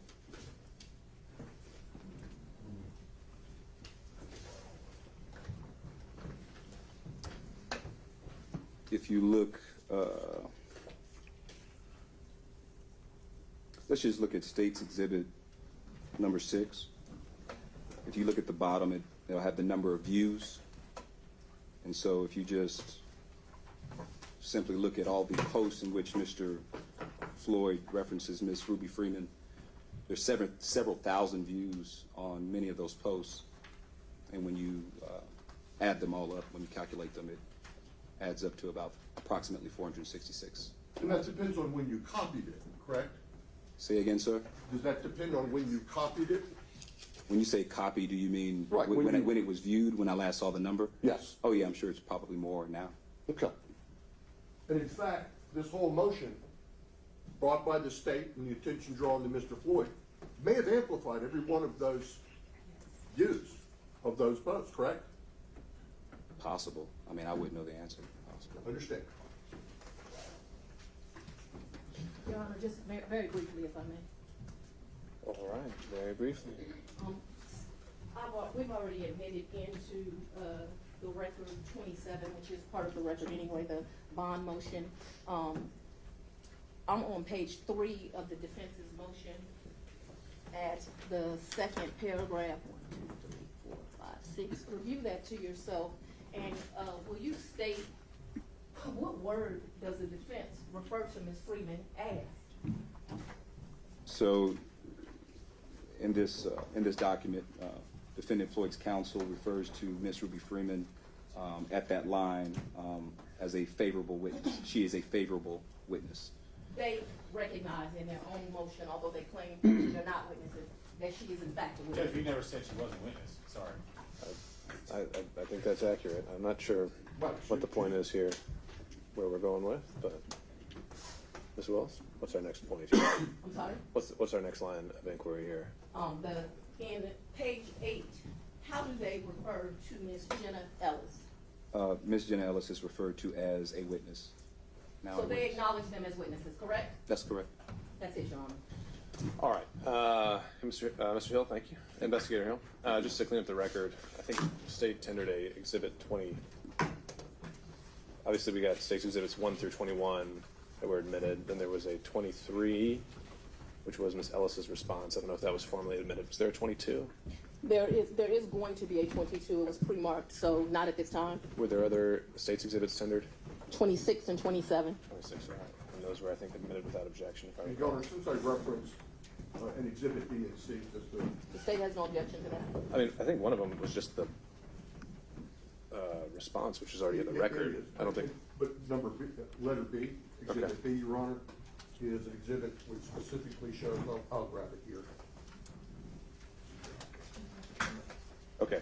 And so we'll just need digital copies of those provided, and we'll have those for the court reporter. Now, of Okay. course, just to make sure the court has Sure. all the exhibits.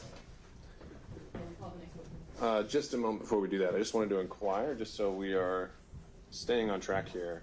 I know the state had mentioned there are 2 more witnesses. Did the defense intend to call any witnesses today?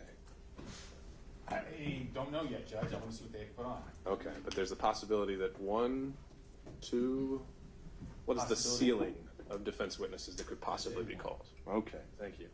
So potentially we have 3 more witnesses to get through, and we took about, 2 from the state and 1 from the defense, and we've got an hour and a half that we just spent on the first one. So in order for us to finish today, which is the goal, I think there were a lot of things there throughout that first direct that maybe would be more appropriate for a jury, and I'll just note that I'm very familiar with the record and I've read the responses, and I don't need quite as much hand-holding. So there's a lot that I think could just be argued and proffered, and if there's an objection to the proffer, you can make that objection. But in terms of how Twitter works or what the bond order says or who signed it, I promise you that I know that. So with that, I would ask, and I might be a little more willing to step in here if we can't stick to that. It's the state can call its next witness. We will, Your Honor. We don't expect either of these to be as long. All right. We shall call at this time, Mr. Gabriel Sterling.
Robert Gabriel Sterling, Robert Gabriel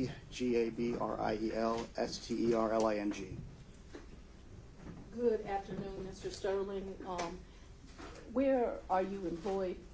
The Office of Georgia Secretary of State. All right, and have you had an opportunity to, did you have an opportunity to testify at the special purpose grand jury? Yes, in the ma'am. matter that brings us here today? Yes, ma'am. I'm going to show you a couple of exhibits that have already been admitted into evidence. I want to ask you some very brief questions on them. Are you familiar with State's Exhibit Number 2? Yes, ma'am. Okay, and just for purposes of the record, if someone tags you at gabrielsterling.org, do you in fact receive those? If they tag you here, then I'll go back and ask about that. GabrielSterling.org is my old website. I think you're asking I'm about sorry, my- at Gabriel Sterling, yes. Yes. Okay, and also, if someone tags at Georgia Secretary of State, is that something that a member of the Secretary of State's office, to include you, would receive? Yes, ma'am. Okay, and moving on to State's Exhibit Number 7, have you in fact seen this post? State's Exhibit Number 7, Yes, ma'am. and is that because you were tagged at Gabriel Sterling? Yes, ma'am. Moving on to State's Exhibit Number 9, are you familiar with State's Exhibit 9? Yes, ma'am. And is that because it was tagged at Georgia Secretary of State? Yes, ma'am. Is that what allowed these, are these tags what allowed these messages to communicate with you? When you're tagged, it shows up in your feed of items that mention you, so yes. Okay, and then finally, the last one, State's Exhibit Number 8, Are you familiar with State's Exhibit number 8? Yes, ma'am. And is that again because you were tagged both at Georgia Secretary of State and at Gabriel Sterling? Yes, ma'am. Do you enjoy being called a piece of fecal matter? No, ma'am.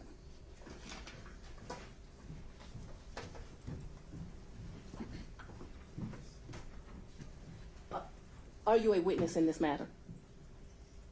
Yes, ma'am.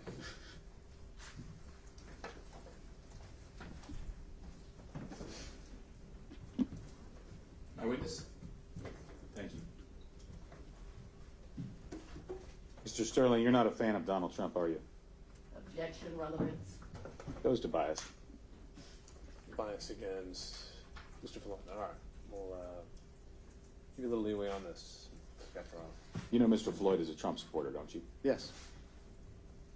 By the way, the state reached out to you about these posts, didn't they? Yes, sir. And they asked you to come in and testify about this. They subpoenaed me, yes. They subpoenaed you to come here. Yes. These posts aren't threatening to you. They may not be nice, but they're not threatening and intimidating to you, are they? It's par for the course when you're in a public figure. So you are a public figure. Yes, sir. When you're tagged, the ampersand you said shows up in your feed. Yes, sir. That is a mention of who you are, correct?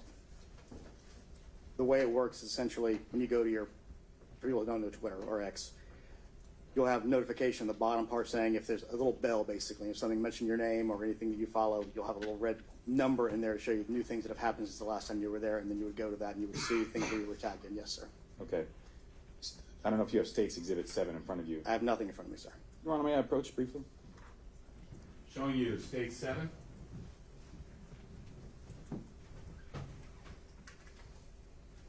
Where Mr. Floyd says, "We want the truth. It's accountability time. Unseal the ballots." Are you aware of other cases where the ballots are sealed? There is a matter in Fulton County, yes, sir, or actually it's being done in front of a Henry County judge if memory serves. So that post could be talking about that case. I don't know what Mr. Floyd said, sir. Right. We don't know what case this is referring to, do we? Not particularly, no, sir. May I have that? Yes, sir.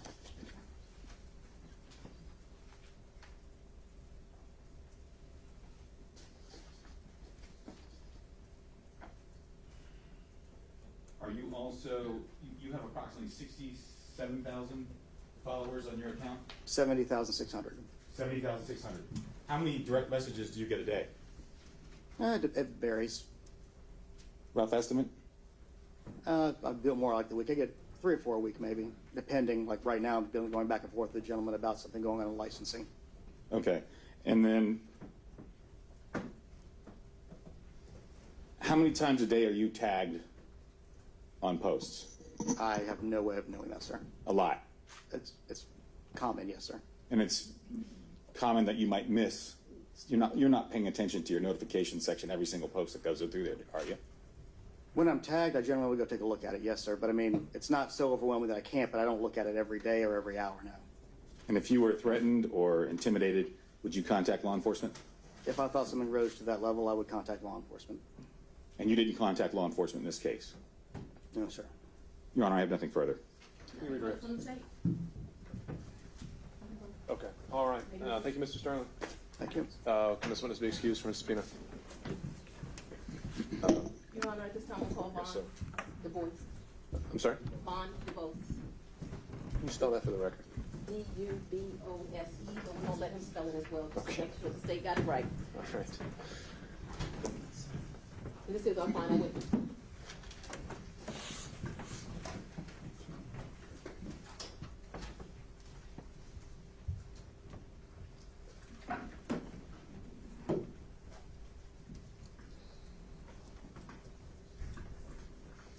Madam Prosecutor, who is the next witness? Bond Du Bois.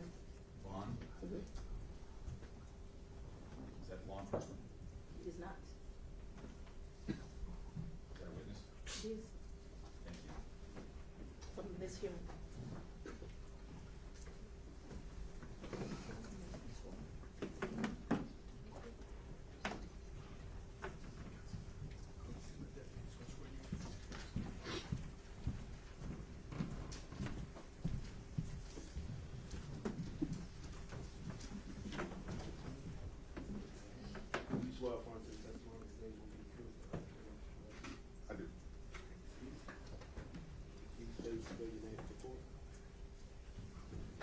My name is Von Dubose, VONDUBOSE. And, Mr. DeBose, will you please tell for purposes of the record, would you state what your profession is? I'm an attorney. And do you in fact practice in this jurisdiction as well as others? Yes, Do you have a client that is a witness in this case? I do. Can you please state for purposes of the record what your client's name is? Ruby Freeman. I am going to hand you what is been marked as State's Exhibit number 22. Can you tell me what State's Exhibit number 22 represents? Yes, I can. Can you tell us, please? Yes, it's a threat level report that we have a third-party vendor who will monitor online activity regarding potential threats for Ms. Freeman and her daughter and their family. Why do you have a threat monitoring report that relates to Ms. Freeman and her daughter? And what is her daughter's name for purposes of the record? Her daughter is Shay Moss. You also represent Ms. Moss? I do. Is Ms. Moss a witness in this matter? Yes, to my understanding. And in fact, have you accompanied them to proceedings in this matter? I have. Why did you hire this company to do threat assessment on your two clients? Is that something you do for every client you have? No. Why did you find it necessary to do for this particular client? Well, just the level of threats since all of this began for Ruby and Shay have been quite high. She's been listed on death lists. She's been told that she needs to leave her house by the FBI. So we just need to keep an eye on what's out there, whether there are any spikes or flashes in the threat level. So this company has been retained to do that. And in fact, the threat levels at one point, prior to this matter, was so high, she had to relocate from her home. Absolutely. And that was on the recommendation of the FBI. Yes, it was. Prior to the state contacting you, were you made aware of some comments by a defendant in this case on social media? Yes, I was. What defendant were you aware of making comments as it related to your client, Ms. Freeman, prior to the state ever contacting you? Mr. Harrison Floyd. How is it that you became aware that Mr. Floyd, the defendant in this matter, was making comments about your client? Well, a couple of my co-counsel informed me that there were some comments being made and that we needed to huddle together and have a session to assess what was going on and to determine whether there were any measures that needed to be taken by us or by Ms. Freeman and Ms. Moss. To keep them safe. To keep them safe, absolutely. And in fact, as a result of these comments made by Mr. Floyd in relationship to this matter, did you call what you referred to me as a spike? Yes. Can you educate the court, as you educated me, as to what a spike is and why that may cause you some concern as well as the other team that represents her? Sure. So a spike is simply a time at which online activity regarding Ms. Freeman, and her name is mentioned, at a particular time, and you can tie spikes in this report to actual posts and things of that nature. So I believe this is the report that tied a particular spike in online activity to the tweets from Mr. Floyd. And traditionally, as these things go in this case and with Ms. Freeman, this is the beginning of potential threats. So that got our attention. We were very concerned about that, and we wanted to make sure we addressed it appropriately. And so I don't want you to get into security precautions you took, but were in fact some precautions taken as a result of this? Yes. One moment. No further questions. Your Honor, at this time, I'd ask that State's Exhibit 22 be admitted into evidence. Subject to cross. Yeah. State's Exhibit 22, you need to clarify some things before its entry? All right, well, let's start with that. Okay.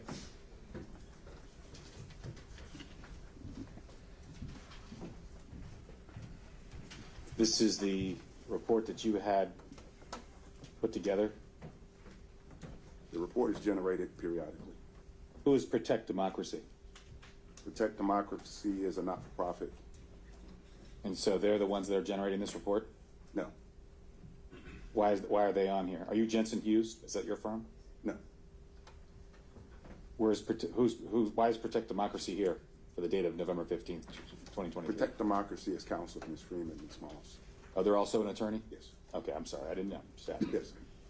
So this report, all these pages, this isn't all just Harrison Floyd, is it? Not to my knowledge. Right. It's other people like the Gateway Pundit, correct? I think they mentioned, yeah. All these posts, all these videos, they're in the public domain, are they not? What post? These videos of Miss Freeman at the Cobb County station. I don't know if all of them are or not. I can't. So you have no idea whether these things are in the public domain already? When you say these things, what are you referring to? Oh, I'm sorry. Miss Ruby Freeman's videos of her in the Cobb County police station being on body cam that night of January the 4th or 5th, 2021. Okay. And I'm having trouble kind of understanding which particular videos you're talking about. It's hard. All the I don't Cobb have County them in front of me, but all the Cobb County police videos. I don't know that for sure. I don't know if they're all in the public domain. You're her attorney, right? Yes. Charged with protecting her? I'm sorry? Charged with protecting her? I'm charged with representing her as counsel. So you're representing her as counsel and you haven't researched what's out in the public domain about her? That's not accurate. Well, you don't know whether any of the Cobb County videos are in the public domain, right? Objection. That's not All what right, it says. and also, Mr. Kaczmarov, I think the focus here was supposed to be the admissibility of State's Exhibit 22. That's the Yeah, I'm pending sorry, question. Judge. So this also includes other people apart from Harrison Floyd, does it not? Like the Gateway Pundit. The state will stipulate that he is correct, that it is against. All right, and again, I think you're getting into argument concerning the document, not necessarily its authenticity. I'm not going to authenticity, but actually to relevance, because they're putting this in for stats in a spike, but they've included not just Harrison Floyd, but influencers on social media that have millions of followers. And I think that goes to its weight, not its admissibility. So I'll admit 22 over objection, and you can go from there. Okay?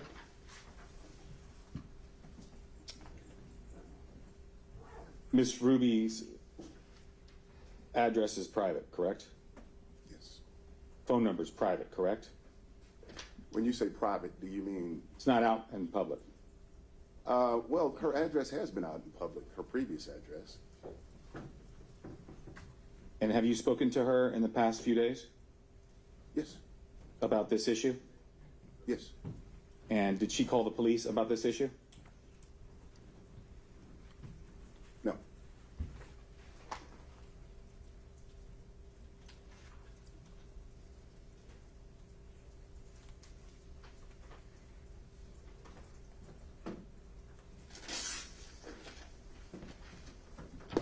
So Ms. Freeman also has a lawsuit against the Gateway Pundit, does she not?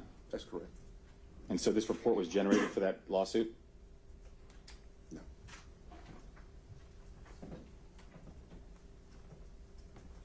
Nothing in the post that you've seen constitutes a threat under Georgia law, does it? Which post are you talking about? Post that the state showed you about Ms. Freeman today. You're going to have to show me what law you're talking about. I'm not quite sure what you mean when you say a threat under Georgia law. You're an attorney, right? A civil attorney. Civil attorney, but you know what it means to say threats, don't you? I'm very particular about Georgia law. So you don't know what a threat is? Objection asked and answered. Overruled, I don't think we've gotten an answer yet. So what's the question? You know what a threat is? I do. There's nothing in his posts that are threatening, is there? No, I disagree. There's nothing in those posts that are intimidating to a reasonable person, are they? I disagree. I'm not talking about the follow-up posts. I'm talking about Mr. Harrison Floyd's posts. I am too.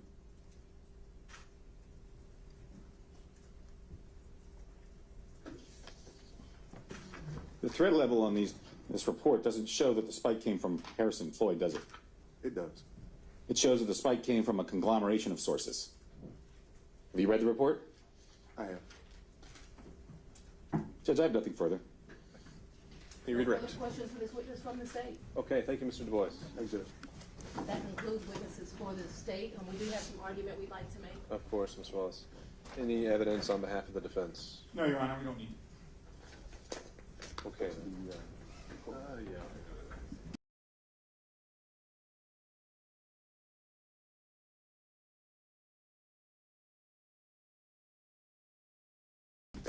Five-minute break would be nice for Let's do that. Hey, may I have access to the ladies' room that's there, please?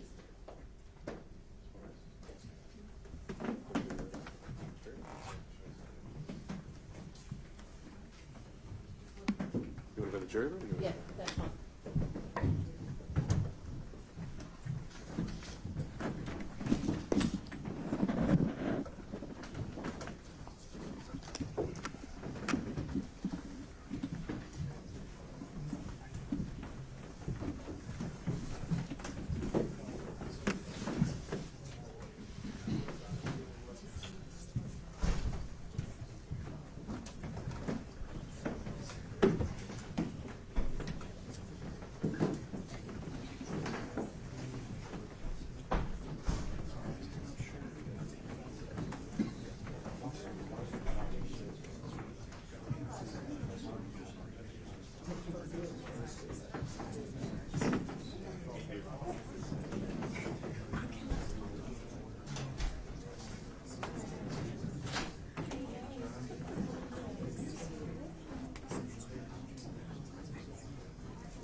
Basically, any one of them must have. Not a guy from Burning Down. How bad at everybody is.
Okay.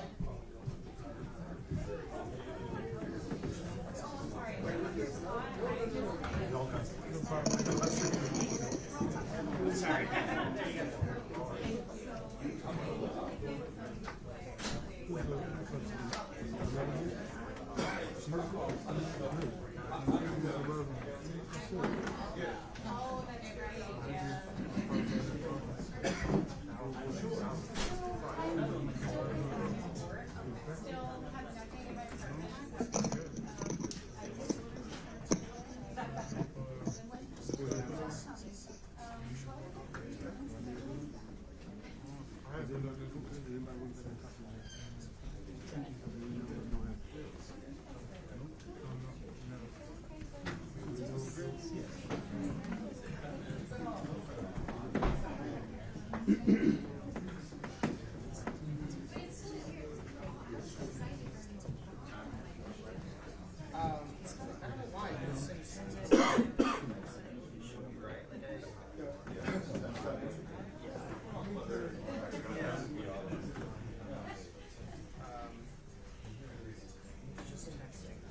also covering,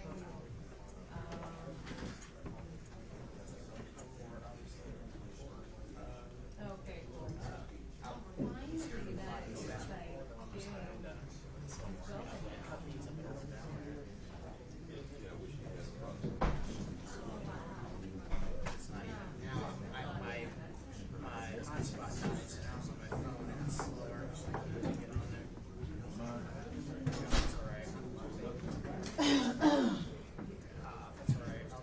Corso.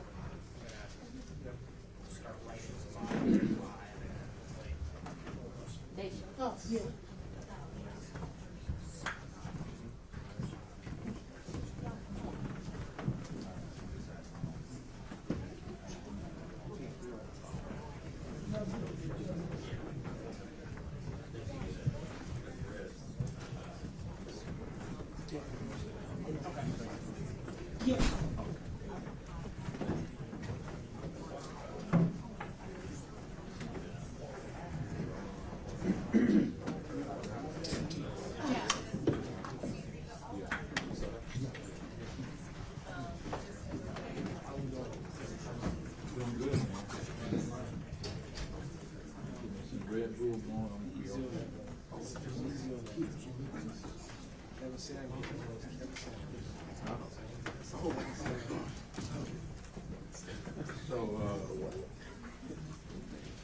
Strictly with the TMP.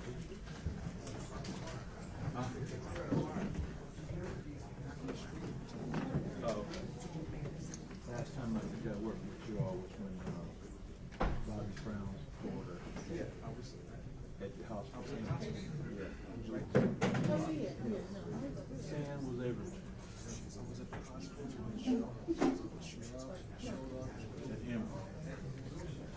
Well, I was at the first hospital when she got taken to. We were at the one at Emory. Oh yeah, when she was on the coat. I was Yeah. there too. Yeah. I was on tour with her. I think one of them.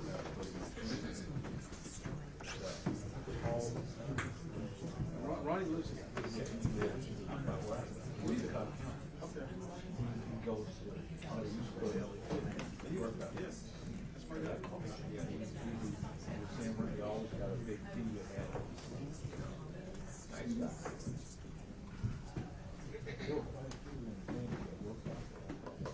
Most of my name now. I knew He's probably one cancer. one in Austin. Yeah, he's a real estate man.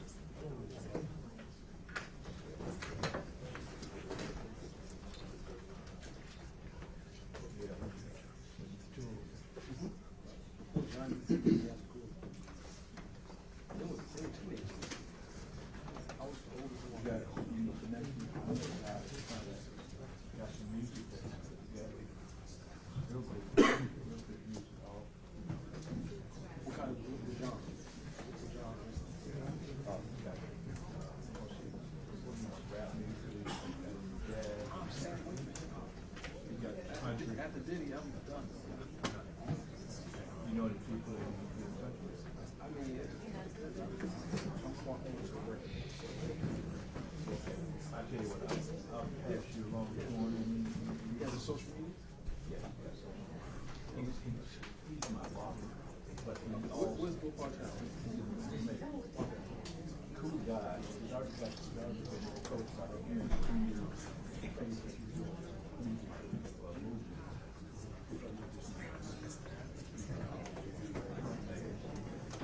Leave me your card, I'll give it to you. Usually I'm so old school, we got some card. I guess that's your school now. Okay. Well, whatever you want me to give to him. Yeah. This is social media. You can pull social media out, take a picture.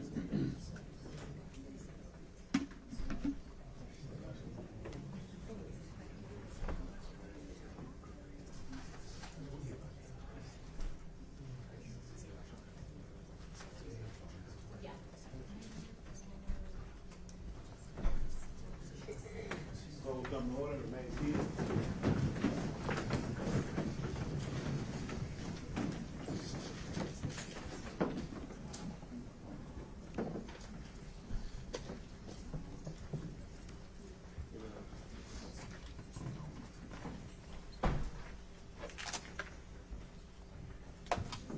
You still on?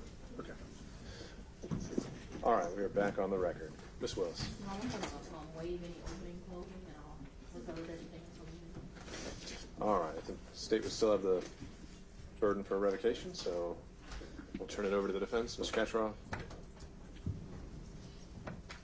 Good afternoon, Your Honor. May it please the court. I think if we anchor ourselves to the words of the order that you entered, I think that's dispositive. I begin there because there's really three things that the state is complaining about. One is the concept of intimidation or harassment. Is that a subjective standard or an objective standard? I would submit, Your Honor, it's an objective standard. Otherwise, this order is vague. You wouldn't know what those things constitute. Threats and intimidation are well defined in Georgia law. None of these posts amount to a threat or intimidation. That is to say, none put a reasonable person, in fear for their safety. The witnesses today you heard did not support that paragraph. That would be paragraph 5 of your order. There's no violations there. The remaining two paragraphs I would submit, paragraphs 6 and 7, there's no violations there either. Those two paragraphs state that you're not supposed to have any communication with a person or witness or a co-defendant in this case about the facts of this case. That's what those two, directly or indirectly. So if you look at that order, the only thing that the state tries to argue is that these handle tags on Twitter constitute communication. They said that over and over and over. The problem with that goes against Twitter's own help rules. And I apologize, I actually brought it up on my phone, and I would ask the court to take judicial notice of that. And it says the ampersand sign is used to call out usernames in posts. Hello @X. People will use your username to mention you in posts, send you a message, or link to your profile. So that in the Twitterverse, that's used in a wide variety of ways. Sure, but the practical effect is that the person mentioned gets a notification, do they not? They do, Your Honor, and I would submit to you, for instance, Jenna Ellis has 1 million followers. I would submit to you, if you typed in Jenna Ellis and give the money back, you would see hundreds of thousands of independent tweets saying the exact same thing. So I find it hard to believe that Ms. Ellis would have seen that unless she were specifically called out about it, which is the other thing. None of these witnesses here contacted the state. The state chose of its own volition to contact them. But just to be clear, what you're arguing is not so much that it was impossible that Mr. Floyd's comments reached any of these witnesses, just that it was improbable. It was improbable, yes. Surely they could see if it shows up in their feed, surely they can see it. But that's the other thing. Were they talking about the facts of this case? And I can go through each one of the Twitter posts that. Well, it says that they can't communicate, right? Not just communicate, can't communicate about the facts of this case. And so, for example, with the one with Miss Ellis, how would that not be a communication about the facts of this case if it's solely referencing her proper session? Because first, it's public in the public domain. Number one. Well, that wasn't a precondition, right? Of the bond no, order. but she's not. I'm just pointing out the fact that her video is in the public domain. He's commenting on the video. It is a public comment. He's allowed to do that under the First Amendment. So the idea that this is somehow not a permissible communication, it's a problem because that begs the question about the facts of this case. What facts? The ones as they develop? The ones that are ongoing? The facts in the indictment? Which also spurs another question. Miss Ellis won't even be a witness against us. I mean, I know that the state's going to say, well, she's a RICO witness. We don't have anything to do with Miss Ellis.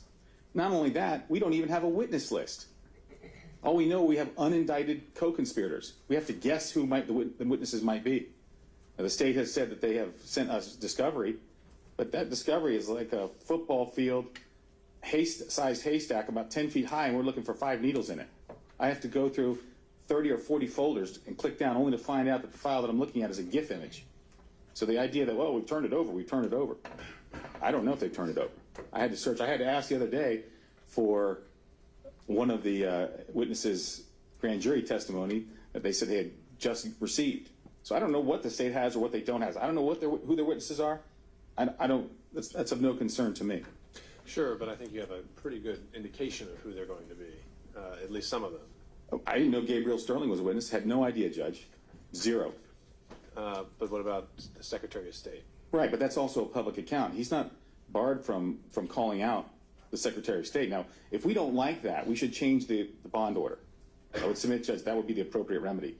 The state surely, and you read my motion, the state, or my opposition rather, the state knows how to address social media posts as it did with President Trump. And so, again, this idea that someone has pleaded guilty and an explicit condition of their plea is that they're going to be a cooperating witness. You still don't think that's sufficient notice that that person's going to be a witness in the case? No. I stipulate. So we're clear on the record. She's a witness in this case, not against him. Well, she's a witness in the prosecution against him. He's going to be sitting, presumably, at one of many tables, and it will be in the state's case in chief where he is a defendant. I may be presumptuous in thinking that won't happen, but Judge, she's a witness to be sure, but nothing in that bond order prohibits him from contacting a witness. Nothing in the bond order prohibits him from contacting a co-defendant. They just can't contact each other about the facts of this case. They could call him and say, hey, you want to come over for dinner tonight? As long as we don't talk about the facts of the case, they can do that. That's why I pinpoint those words. Communicate with. That's the other part of this. It's not simply to shout out into the Twitterverse. That's like going to Mercedes-Benz Stadium and being on one side and Miss Ellis is on the other side and during the middle of an Atlanta Falcons game, and he yells out, hey, Jenna, give the money back.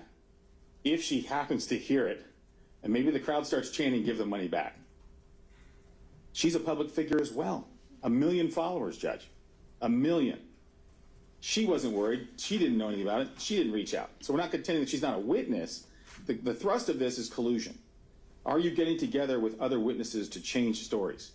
I don't see any other purpose for those paragraphs 6 and 7. So I would submit, Your Honor, if we pay attention, if we're faithful to the text of the order, paragraphs 6 and 7 are clear. Communicate with. Not communicate to, not say something about, because that's what this really amounts to, say something about. You heard Assistant Chief Hill. I believe his testimony was he didn't know what was in the mind of Mr. Floyd. Mr. Sterling contended that one of the posts, or he agreed, one of the posts he wasn't even sure what case it applied to, but he knew there was another case pending that had sealed ballots in it.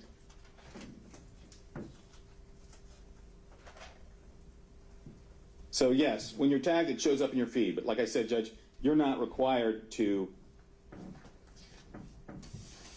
It's not a requirement in Twitter.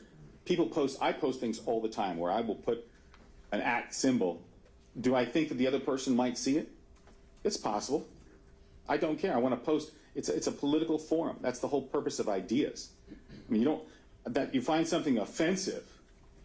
You don't have the right not to be offensive. I mean, in order to think, you have to risk being offensive, do you not?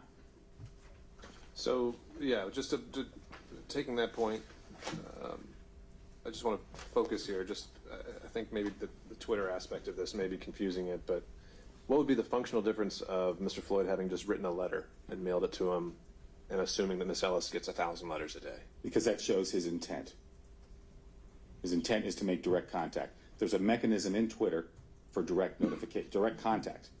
You can send a message directly to the person, as opposed to the Twitterverse, the forum, the public forum, putting out a political message, a political opinion. He can do all of those things. He can say, I'm innocent. I didn't do this. Now, is he talking about the facts of this case? Well, I'm sure the district attorney will try to use this stuff at trial, perhaps. But Harrison Floyd has never said that anything against Ruby Freeman. By the way, Ruby Freeman doesn't even have a social media post, and I want to bring this report up. I would encourage you, Judge, look at page 2. A majority of these mentions related to commentary about the latest post from the Gateway Pundit regarding Ms. Freeman and Mrs. Moss's alleged participation in election fraud. Her attorney said this report was about his posts, but I don't see how you can compare the two. Gateway Pundit has a slew of followers. His Twitter account is 25,000 people, not 2 million, not 3 million, not the million that Jenna Ellis has, not the 75,000 that Mr. Sterling has, or the 114,000 that Miss Willis has on one of her accounts, and however many others she has on her other account. A lot of this has to do with being in the public domain as well. Nothing in any of the posts that he wrote about Miss Freeman show any threats of intimidation. They are merely statements that he is claiming, I'm innocent, I haven't done anything wrong. Which is why I said in my motion, or my opposition rather, that this court should be faithful to the text of the bond order. If we have an issue with it, Judge, we're very amenable. You heard my co-counsel say earlier, all they had to do was call us. Mr. Floyd has come back to Georgia voluntarily. The first time when he turned himself in, he was put in jail, wasn't able to get a bond hearing until Your Honor got involved. You got back and were able to get him a bond. He appreciates that immensely. He came back today just because I told him to. He's a law-abiding citizen. Yes, there are some other things pending, but that has nothing to do with this hearing. Zero. If the court tells him, look, I want you to tone it down, I don't want you to mention Ruby Freeman, he'll do what you tell him to do. It's not that at that point, it's not about a First Amendment argument. We'll let that go, Judge.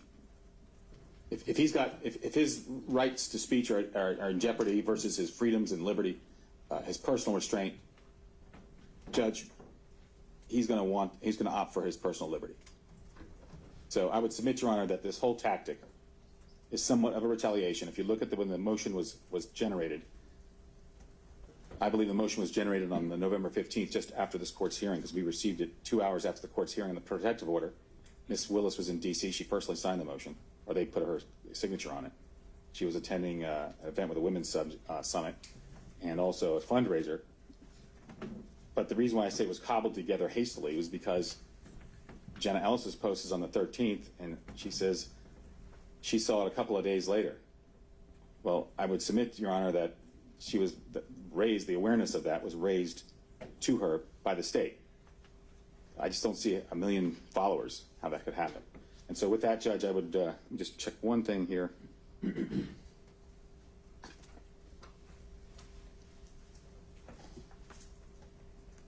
Yes, and there's also on Twitter, if there's a post that's found offensive or threatening, it can be reported.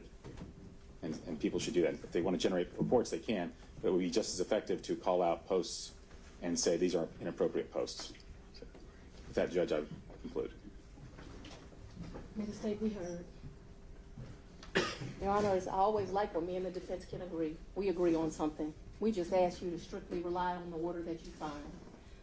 And as Your Honor knows, I only have to prove he violated this order one way, and that would be enough to revoke his bond. So I'll lead you to number 7 that says the defendant shall not communicate in any way, directly or indirectly, about the facts of this case with any person known to him or her to be a witness in this case, except through his or her counsel. It's clear, they signed it, they understood it. Now I'm going to take some time and go through a PowerPoint. I didn't ask any questions today to offend you. I asked you because of the absurdity of their argument. My team asked me to tone it down because I referred to it initially as lunacy, and they asked that I refer to it as absurdity. I will submit you can use either adjective. Put it up, please. I need a screen share, Your Honor. Which account is joining to What account host? is joining? Mr. Wooten? It's under my name, Jay. All right, just one moment.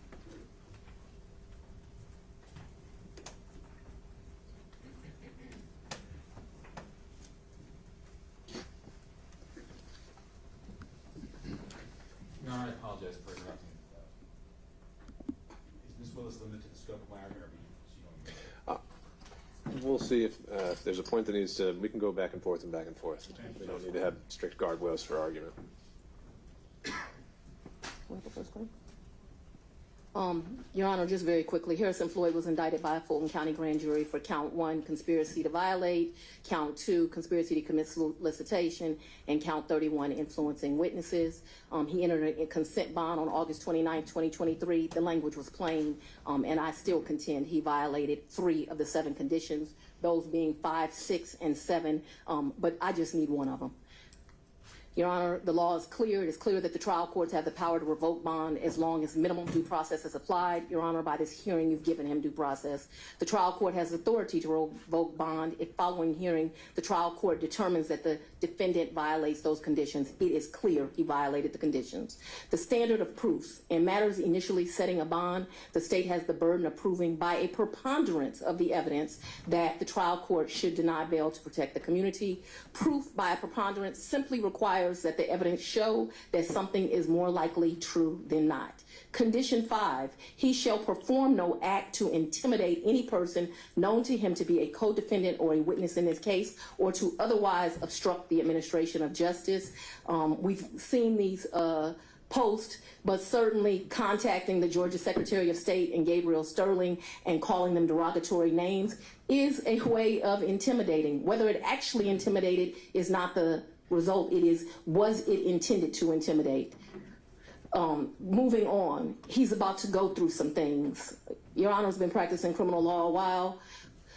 Moving right along, this offense of Jenna Ellis, and I was going to point it out, but you already did. How we can contend that a proffer is not evidence in this case, and you're so dense, you don't know that the proffer is evidence, when in her proffer, the condition is that she's a witness. They want me to say it's disingenuous. It's a lie, Your Honor. This is Jenna Ellis. It's already Exhibit 23. I saw it a couple days after it was posted. Yes, I believe it was meant to both intimidate me. So does everyone else in the world who saw it, and to harass me, and also encourage others to harass me. That is common sense, but the witness has told you that is what she feels about it. Also, the negative comments that once again that Ms. Freeman has had to endure now for multiple years based on lies, he made sure that we're right back in that posture, and it's unacceptable. It is unacceptable for democracy to work. We need little old ladies to come and volunteer to be poll workers, and what this lady has received is a pattern of being lied on and intimidation, and he started it again. And I think we can both agree, being called outside of your name, older lady, I don't want to offend Ms. Freeman again, by this, it's disgusting, and it is as a result of his posting images, which are also evidence in this case. No one can deny, if you read the indictment, which they have been provided, that this is evidence in this case, which is why she's mentioned 40 times in the indictment, but they want you to believe they don't know she's a witness. It's ridiculous. So, I'm sorry. Setting those, I agree with you there. With all the posts about Ms. Freeman, those are ones where she is not tagged.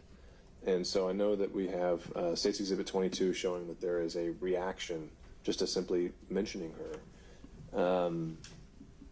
Would you agree with the defense that Mr. Floyd there's nothing prohibiting him from publicly criticizing the state's case generally? What I would agree is that when he signed a consent order, and the First Amendment can be limited for parties in a lawsuit, and Your Honor limited it.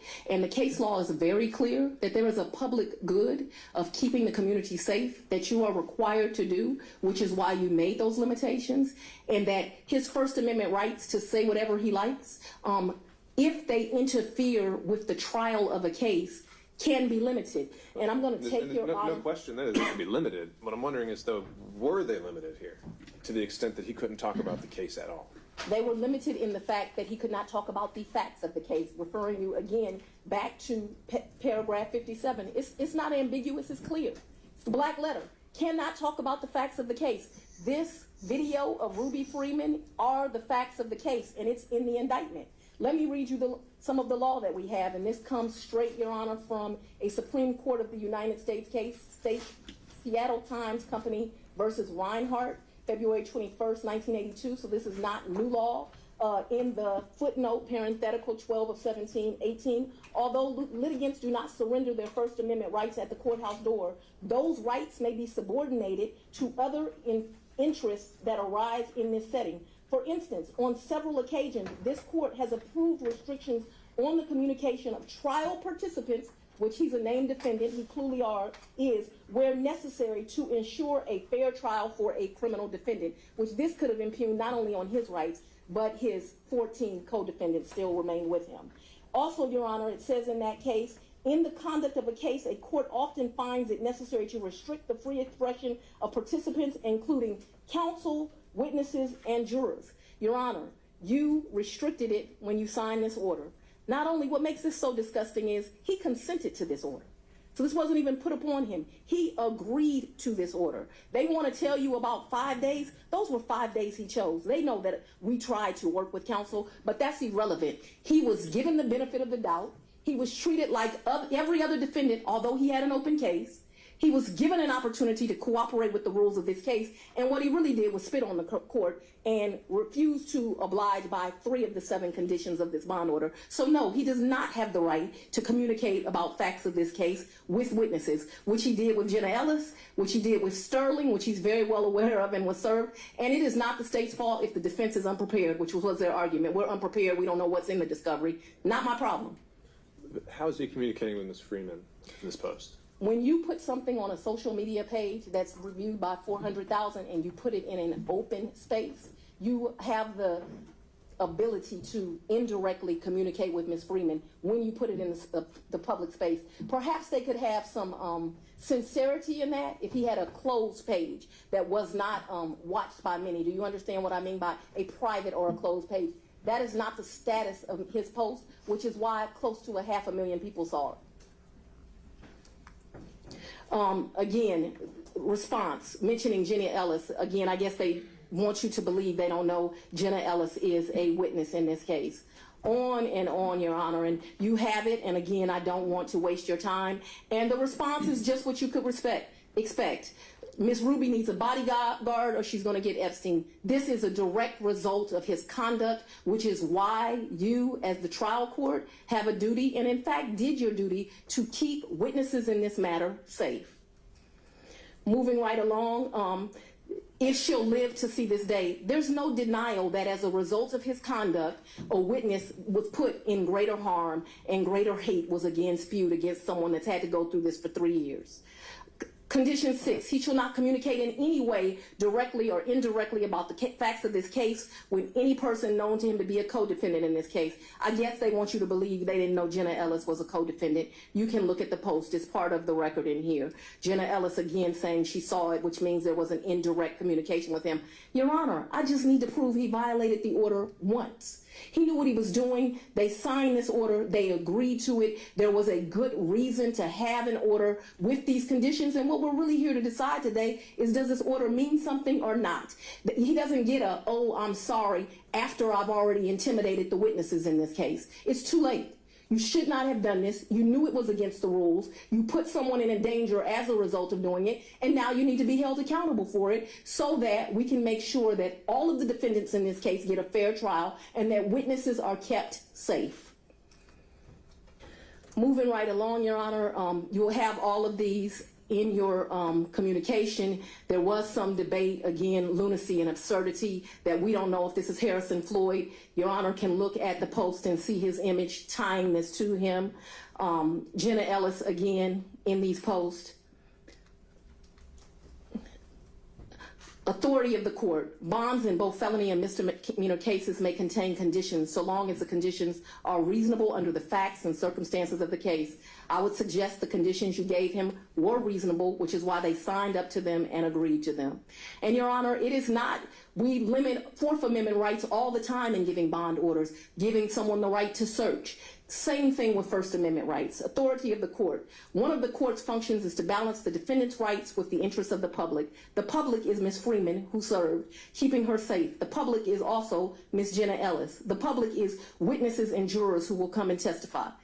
Here, the bond conditions are not arbitrary and capricious because the conditions are a reasonable response to the trial court's functioning of balancing the defendant's rights with the public safety interest while avoiding the intimidation of prosecution witnesses, which was the exact purpose here. But Your Honor doesn't have to find it was intimidating. You can say, you know what, calling witnesses pieces of shit, it don't even matter. I don't find that to be intimidating. Do you find they communicated?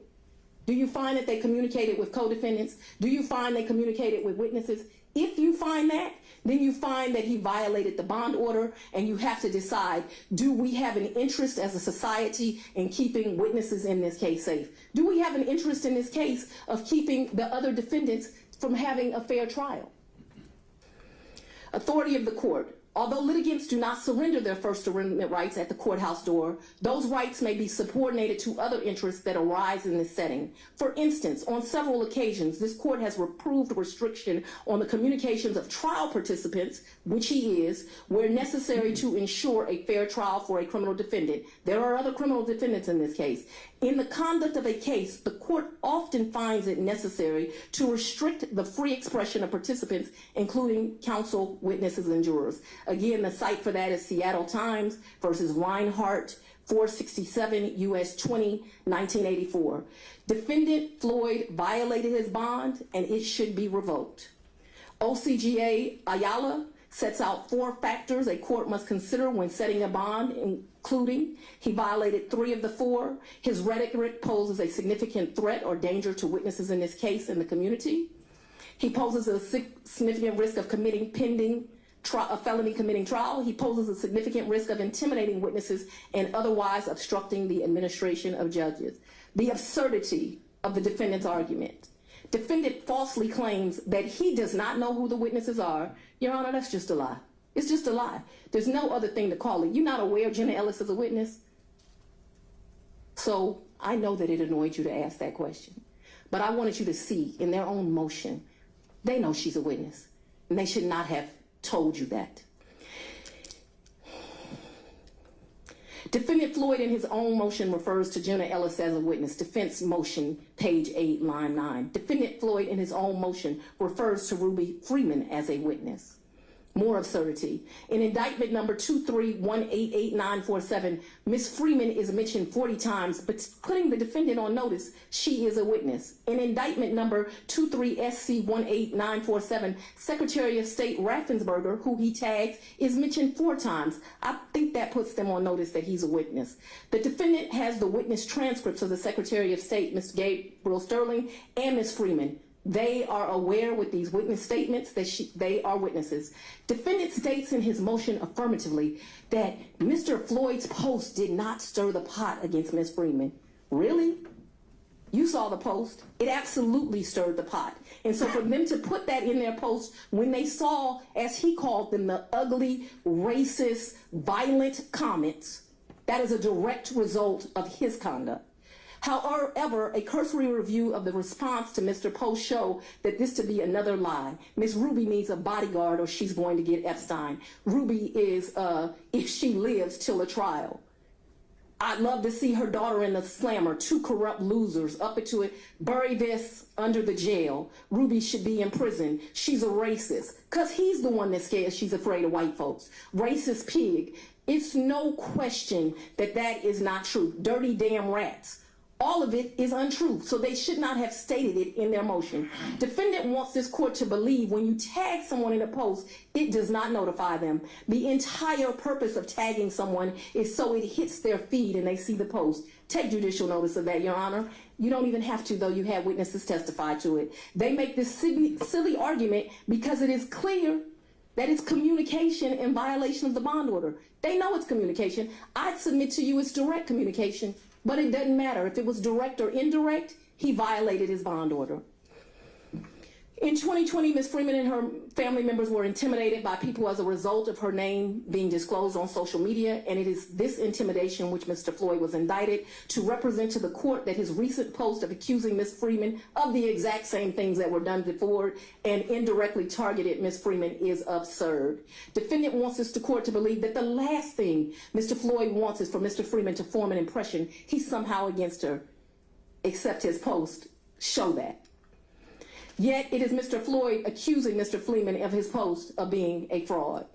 Your Honor, all we're asking you to do is exactly what the defense asked you to do. Read the court order. Look at the evidence. He violated this court order. It is unfair to those witnesses that are just coming, first, to do their public duty as an election worker, and second, to do their public duty as a witness. And there are real consequences for allowing defendants to intimidate witnesses. Your Honor, we're asking that his bond be revoked and he be remanded today. All right, I'm going to allow the state the last word, but Mr. Kasharov, if you have a few other points you want to make. Yeah, I'll be brief, Your Honor. Your Honor, as you know, I've not ever contended that Miss Ellis isn't a witness or that we didn't know she was a witness. I'm not sure where that came from. My motion said, our opposition says she's a witness. We admit that. The state's argument is that anything on social media posted about, that Harrison Floyd posted about this case is automatically an indirect communication, if not a direct communication. That's absurd. And that's where we're running into trouble here. Judge, I would submit you focused in on one particular tweet, which was Jenna Ellis, and I'm going to go back to her tweet. That tweet is a shout out to the Twitterverse at large. Yes, I think it walks up close to the line, but if you understand the world of Twitter, or X as it's now called, that's not how people communicate. It's a very ineffective way to communicate. If he really wanted to communicate with her directly, he would have simply sent her a notification and called her a liar or whatever. And he could have even called that out. That would have been a clear violation of the protective order. The other point that the district attorney made was that, oh, we said we didn't stir the pot. Yeah, we didn't stir the pot. You see, the district attorney stirred the pot. They've been stirring the pot since he got arrested, Judge. From the very first occasion, I never got a call about Mr. Floyd getting bond. Rather, I have Ms. Willis and Mr. Wade apparently recorded my colleague up in Maryland, which, by the way, it's a two-party state. It's a felony to record without permission up there. They recorded my colleague, and he said, I don't know anything about the bond. I was handling his case to come here to Georgia. So this idea that he's been given all these chances, etc., I think that's hogwash. Now, this idea, though, that we didn't stir the pot. All the evidence that you have, the views, they are wholly dependent, Judge, when they were captured, when you looked at Twitter and when you captured that image. When they filed this motion to revoke bond, just like when they filed the motion for the protective order, if you recall, Judge, I was in court and I said we had gotten numerous calls from the media that they were pestering us, and you said, well, we should all expect some of that. And I agree, we should in this case. But this is not exactly right, because when they file a motion to revoke his bond, they're all in the back watching us. When they file the motion, it immediately causes a spike and everybody starts searching everything. So they can't use that as evidence against Mr. Floyd. I think that is absurd.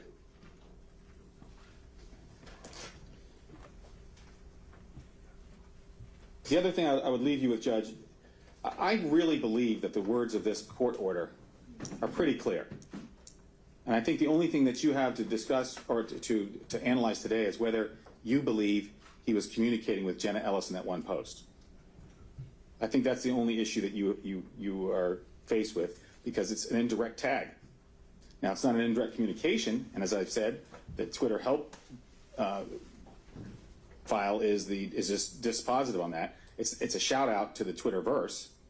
Could it be used as a direct communication? Well, indirect. I'm sure it could be used as an indirect communication. But if you search yourself, Judge, and look up Jenna Ellis and send the money back, I think she raised over $200,000 before she entered her plea, you'll find hundreds of thousands of posts telling her to give it back. Now, maybe she was directed to Mr. Floyd's at some point by the state. I don't know. We don't, and we should not, chill speech. He has the right to make political speech. He has the right to talk about the facts of this case in Twitter, as long as he doesn't communicate with another defendant or witness. Now, we don't know all the witnesses that are in this case. Like I told you before, I know a fair number of them, but I have a list of unindicted co-conspirators that I'm just trying to figure out who they are. We don't exactly know. I don't have a matrix of that. If we do, it's in the discovery somewhere, and we're still searching through that morass of information. So you were not provided the witness list used during the trial we had prepared for Mr. Chesbrough? No, I was not, Judge. I don't recall getting that list at all.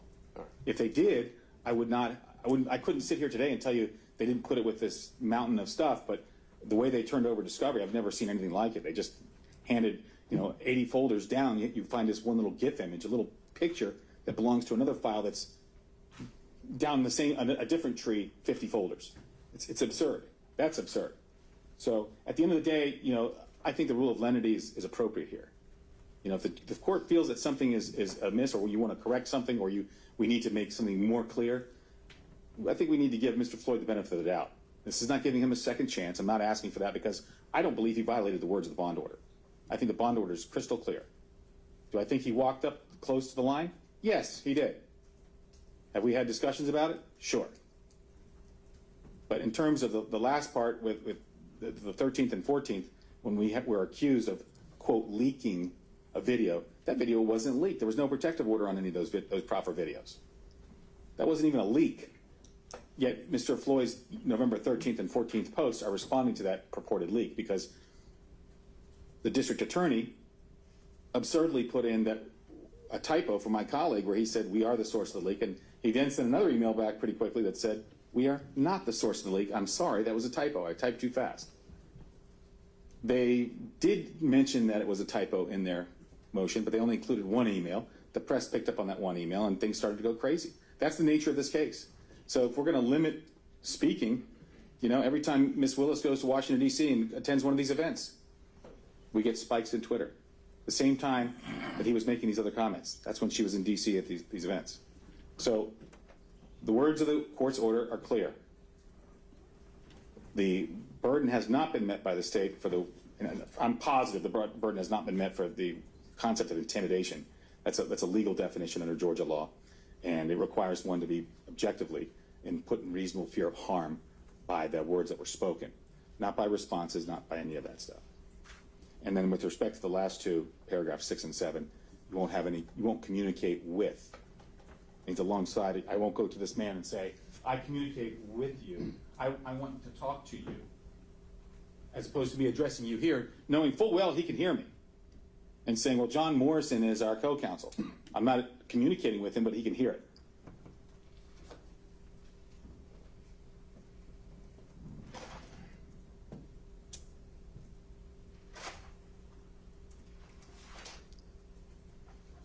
So the idea that he didn't communicate with about the facts of this case, as I want to express to Your Honor one more time, it's not that he can't talk to a witness or a co-defendant. What Ms. Willis said about that is absolutely incorrect. That's not even what the court order says. The court order is specific.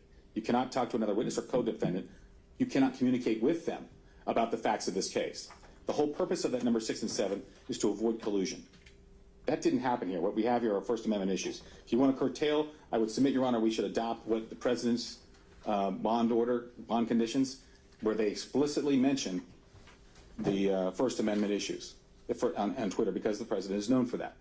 So if they felt that this was included in his bond motion, they should have put it in there. They had the opportunity to do that. Thank you. Your Honor, I'm not going to be long. The bottom line is the defendant didn't respect the order of this court. He violated it.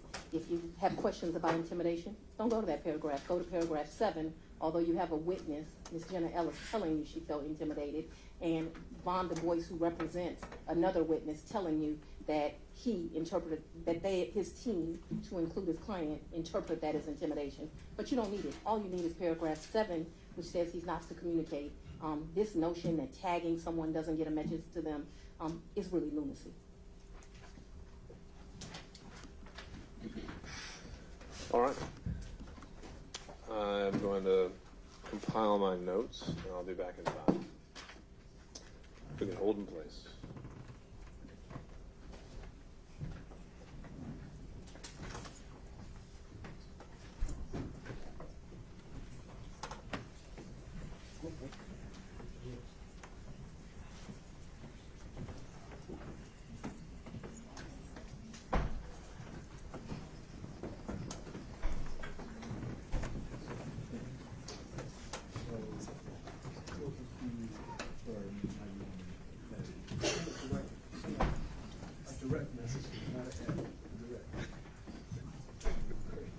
This is there. Okay, what you?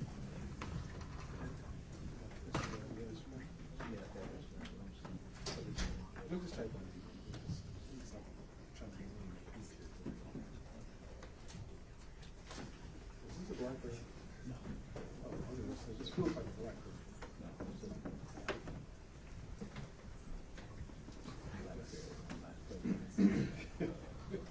Right, exactly.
Dennis, you get it?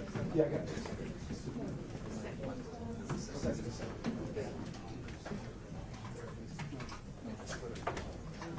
I thought it was the camera.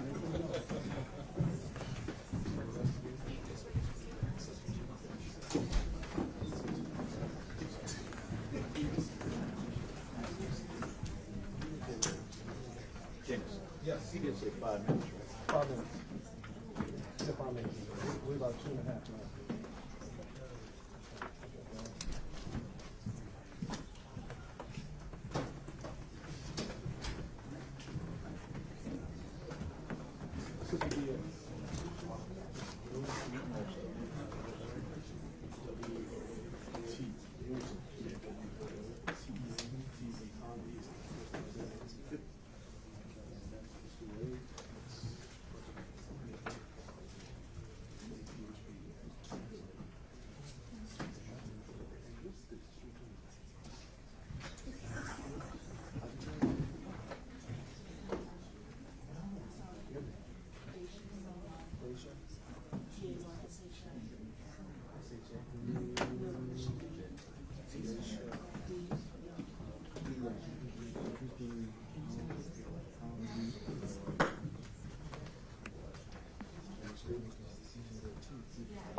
No objection.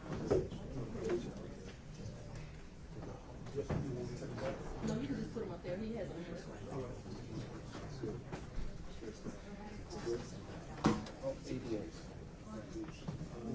Now I have different titles, but I don't know.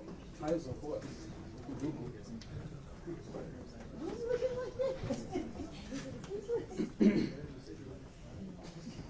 Oh, okay, my bad.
Court will now come to order. Remain seated.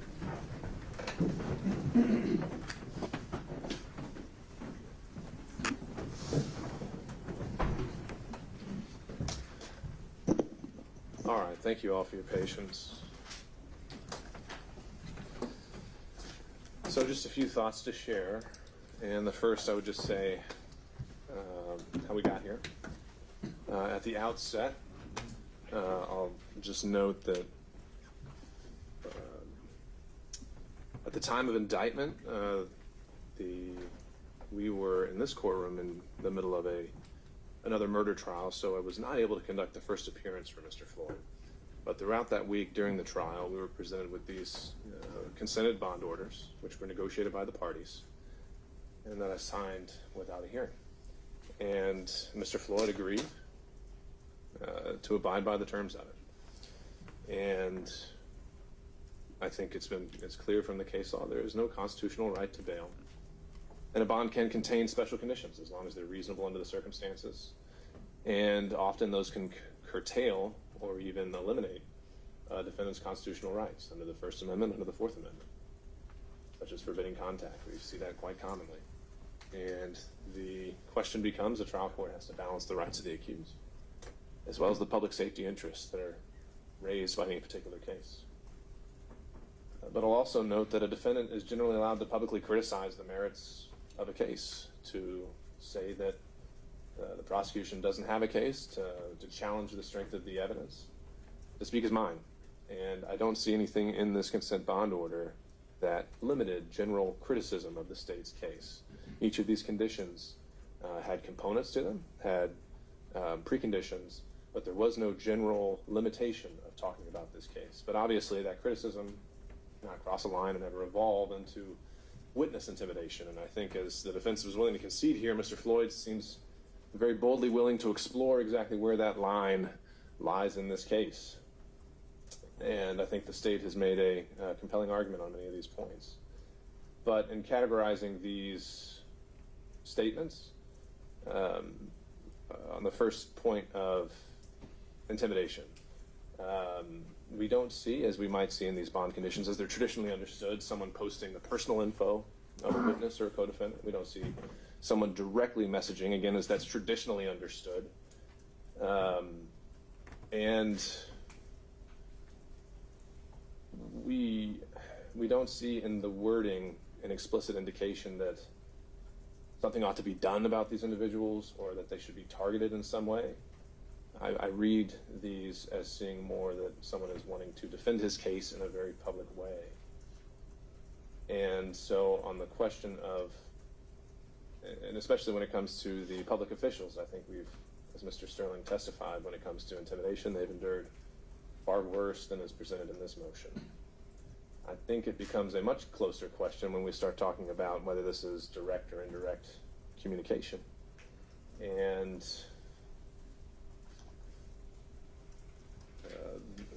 we're getting into also kind of a question of at what point is someone responsible for the response of others? And I don't know if those are necessarily settled questions under the traditional bond limitations that we used and the phrasing that we used in this case. And ultimately, I think that, first of all, the defense argument that there's no knowledge that these were potential witnesses, that's not an argument that I'm buying. I think that we can't hide behind a veil of ignorance when certain witnesses have testified before the special grand jury or are very much known to be involved in the facts of this case, or just recently pleaded guilty and were known to have a public cooperation provision. I also think that when we're talking about the facts of this case, that is a broadly understood term, and if someone is just denigrating another person who's known to be a witness and talking in reference to their proffer, that's also satisfying that precondition. But when it comes to the question of indirect communication, again, I think it comes down to, while there may, I do think that in several instances here, there has been a technical violation of Mr. Floyd's bond, and that communications he made wound up before the eyes and ears of potential witnesses and co-defendants. But not every violation compels revocation. And so I am stuck on the question of notice, and that the bond conditions as written in my mind were not specific enough to account for the nuances of social media. So I think the ultimate result of today's hearing is that it's very clear to me that this bond needs to be modified. And I think it needs to specifically prohibit any public comment concerning Ms. Freeman, concerning her daughter, and concerning other witnesses that need to be included, because even if he's not directly or indirectly communicating with him, however we define that term, I think the public safety interests raised as a result of today's hearing indicate that his actions have a consequence. And because he's under the conditions of this bond order, the court has the ability to curtail and protect that interest. So ultimately what I would be asking for is for a recommendation from the state, but I would also allow the defense to respond of exactly how they would propose adding or modifying these bond conditions. And I will then take those under advisement and enter a modification on the record. And nothing from today's hearing should be seen as curtailing the state's ability to refile such a bond revocation motion immediately upon an additional violation. And I think that it also is very much dependent on the specific facts of the tweets and communications at issue here. And it can't be so broadly defined to cover all other co-defendants. So on the issue of modification, I think that's something that we can revisit and let time to consider, unless there's something the parties would like to address now and want the court to be able to consider specifically what they would like to see as a modification. Or that's something we can follow up, but the court is available and ready to enter that as soon as it's conveyed. Anything, Ms. Willis, that you would like to add? Obviously, we're very concerned about the safety of Ms. Ruby Freeman. She has clearly endured enough. And this conduct is not just chilling to her, it's chilling to other people who would want to serve in her capacity. So, you know, we respect the ruling of the court, but take exception. This defendant is very well aware of what happens when he tweets about Ms. Freeman. We do not believe it is appropriate for him to make derogatory comments about anyone. He can publicly criticize me all he wants. I don't value his opinion, it doesn't matter. But what he may not do is publicly do things that intimidate witnesses, and so that needs to be clear. He should not be able to tag them so that they are communicated with, or put them in open space so that Ruby Freeman now may have to move again and get another advisement from the FBI. And so if you are, I would ask that before Your Honor leaves here today, that my team be allowed to sit down, and that the defendant personally sign off on an agreement stating that and initial each clause, so that it can be made more clear that he should not contact and intimidate witnesses in this case. I don't have any concerns with what you've raised. Mr. Morrison, Mr. Cattrall. Briefly, Judge, I'm not going to sit down and initial language that I haven't seen, number one, or had time to look at, cogitate, ruminate, pontificate over. I think the appropriate thing for us to do is what you suggested. We'll submit our orders. You take what you think is appropriate and reasonable and enter it that way. Then I guess you stepping back today, and then when we can get it worked out, then he can be loose. Well, I think there's still time to the day. Why don't we see how far we get? I'm not going anywhere. And again, I don't think we're writing a treatise here, but I think there needs to be something more explicit and a little bit more definite. And it can be as all-encompassing as we need to be. And if we need to go back on the record about that, we can. So how about I will check back in with everybody closer to 5, and we'll see where we are. And if we need more time, we can take more time. Your Honor, does anyone have a jury room where we could meet? We do have several rooms. I think the state could use the jury room if they'd like to, and we can find a side room here if we can unlock that for you. Deputy Scott, is that unlocked? All right.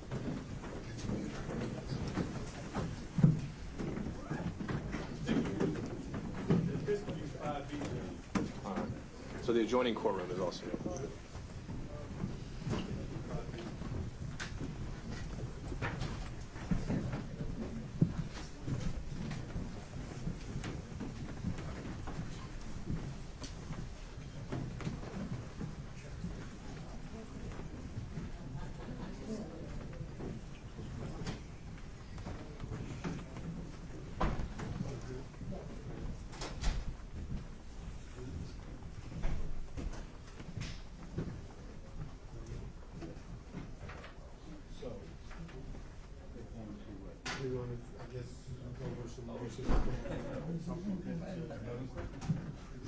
So we got to stay until the market. Yeah.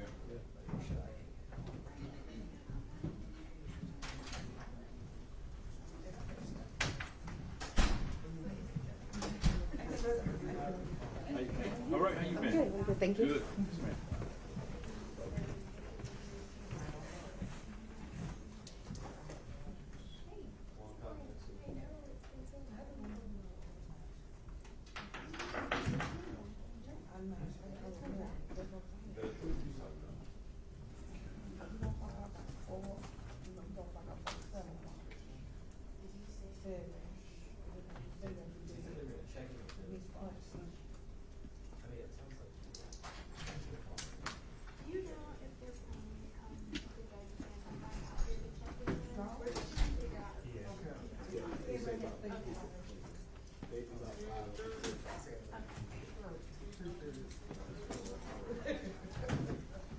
So you said you got your own company, record company? Oh, yeah, but let me upload this photo to their screen.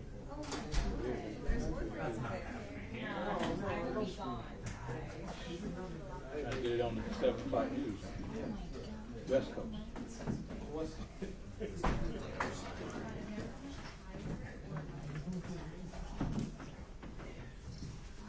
Use this. Yeah, yeah.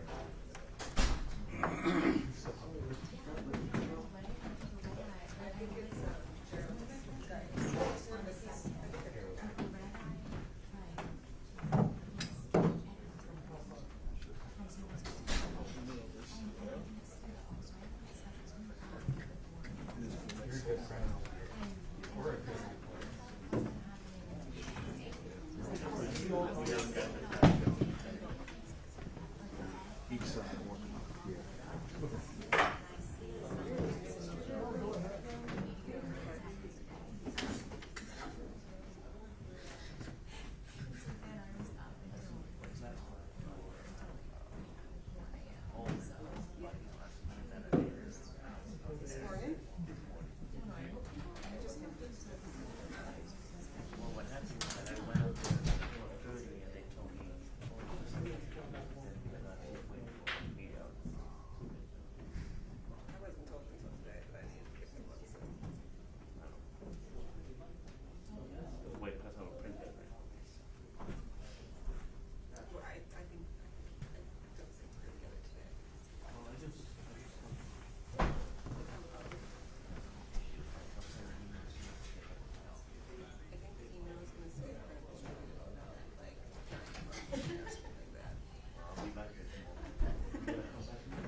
Well, I got 80% left, so I mean, if I need to change, I'm good. Okay, if not, just, you can, I mean, it's 4:30, so it'll be half How's an hour, but how's everything look? it's good, it looks good. Okay. And we were commenting on his green suit.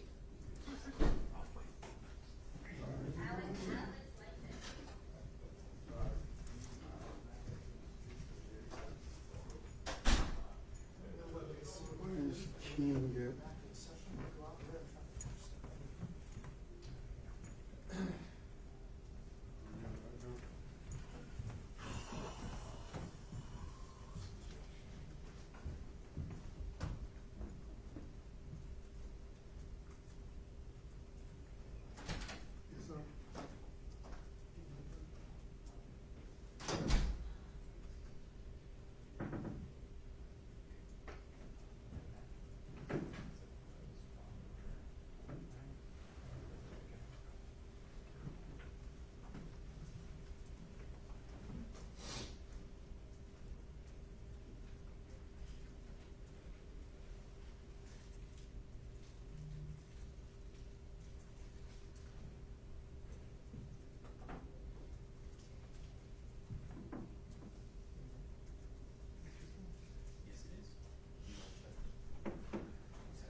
I'll be in the hallway, Scott. Okay, all right, copy. I'm gonna go now real quick. Okay.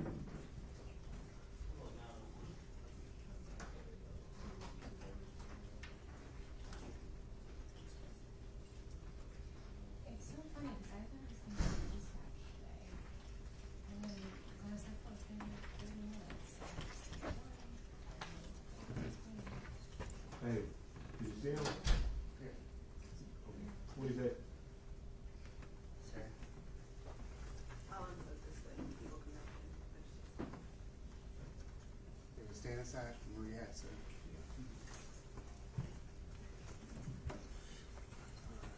I'll be back at 45.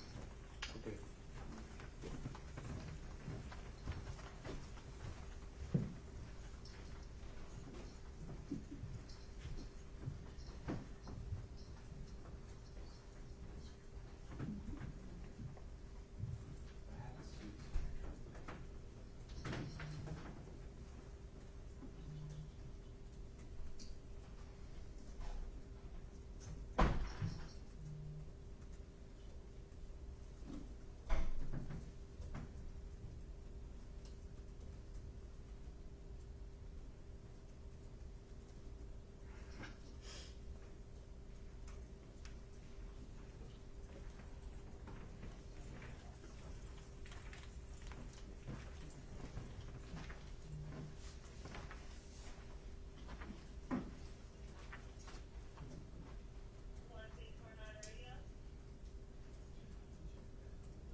gone? Yeah, I'm out, brother. Make sure you I'll call you tomorrow.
remain seated.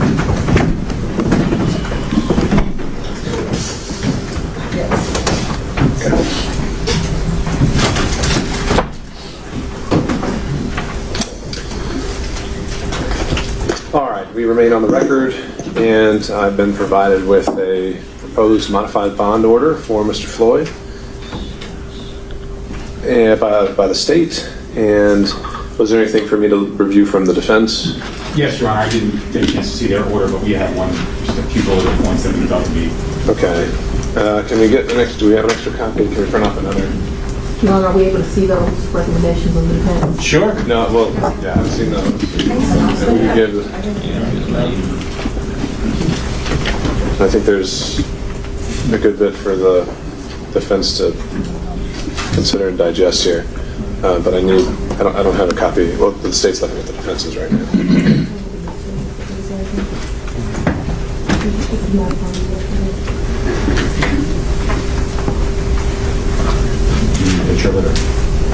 No, we don't.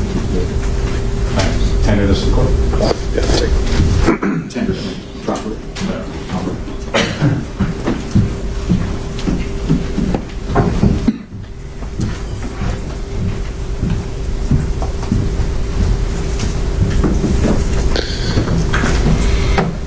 Did the defense get a copy of the state's proposal?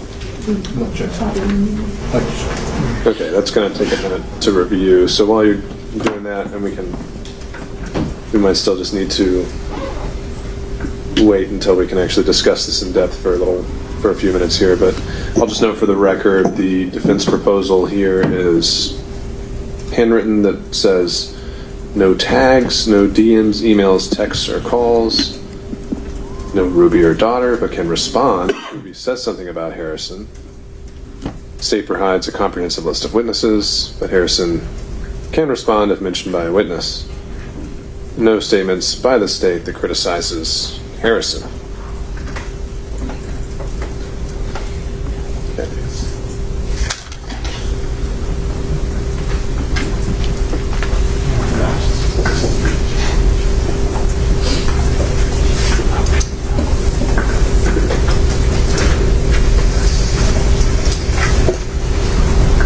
May I mark on this? Put it to it.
Okay.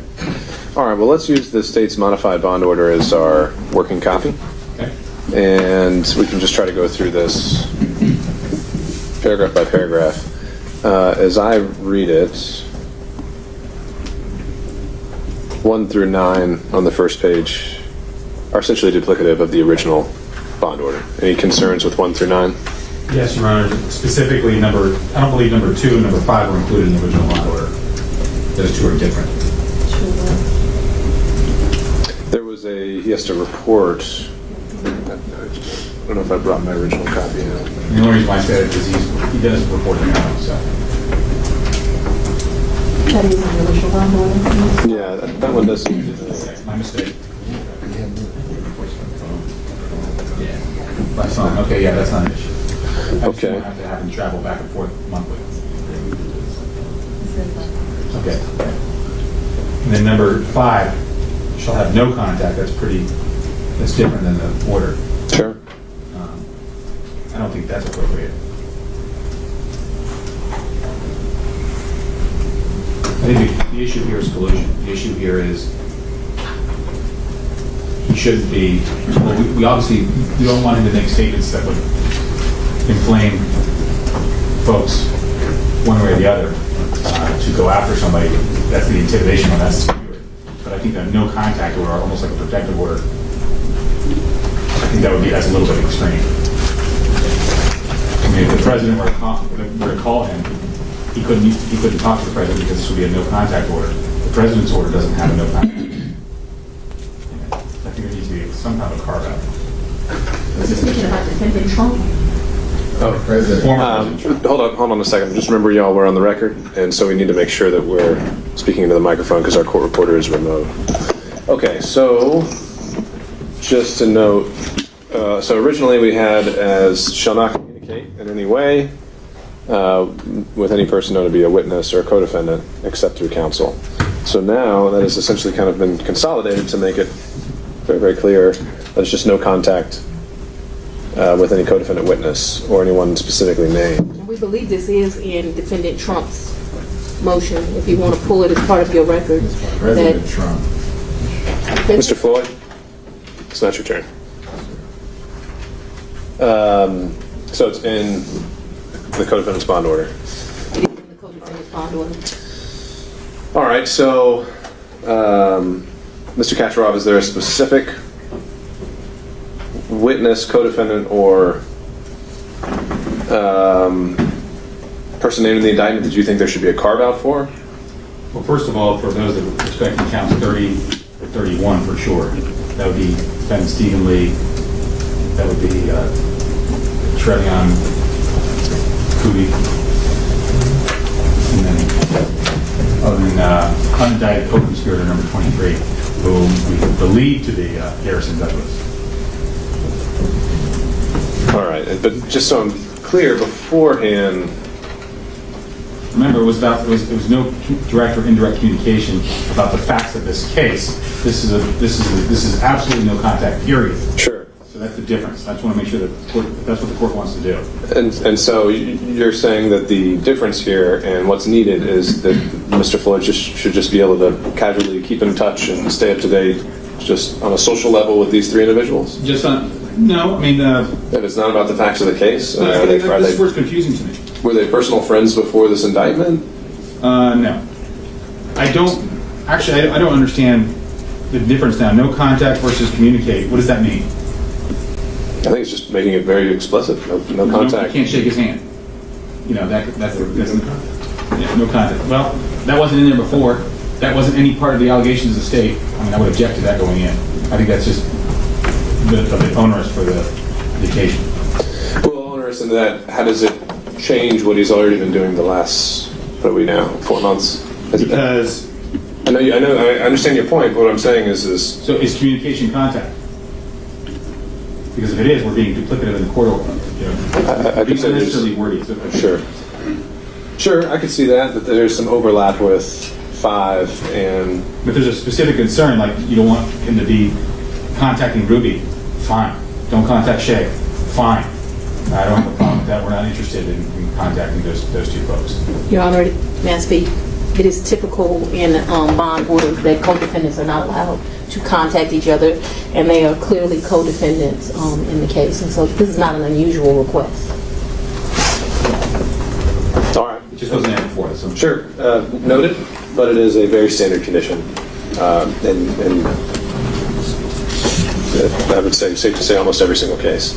That being said, I do wonder, is there any need now to have 11, 12, or 13? Or do we think 5 pretty much swallows those? Your Honor, we want to make sure there's no misunderstanding here, and so we'd rather you make it perfectly plain. If you think it's unnecessary, I certainly don't want to be back here in 2 weeks because it was unclear. Contact, communicate. So we think both adjectives are necessary since. All right, Mr. Gattro. What this does is effectively muzzle him from saying anything.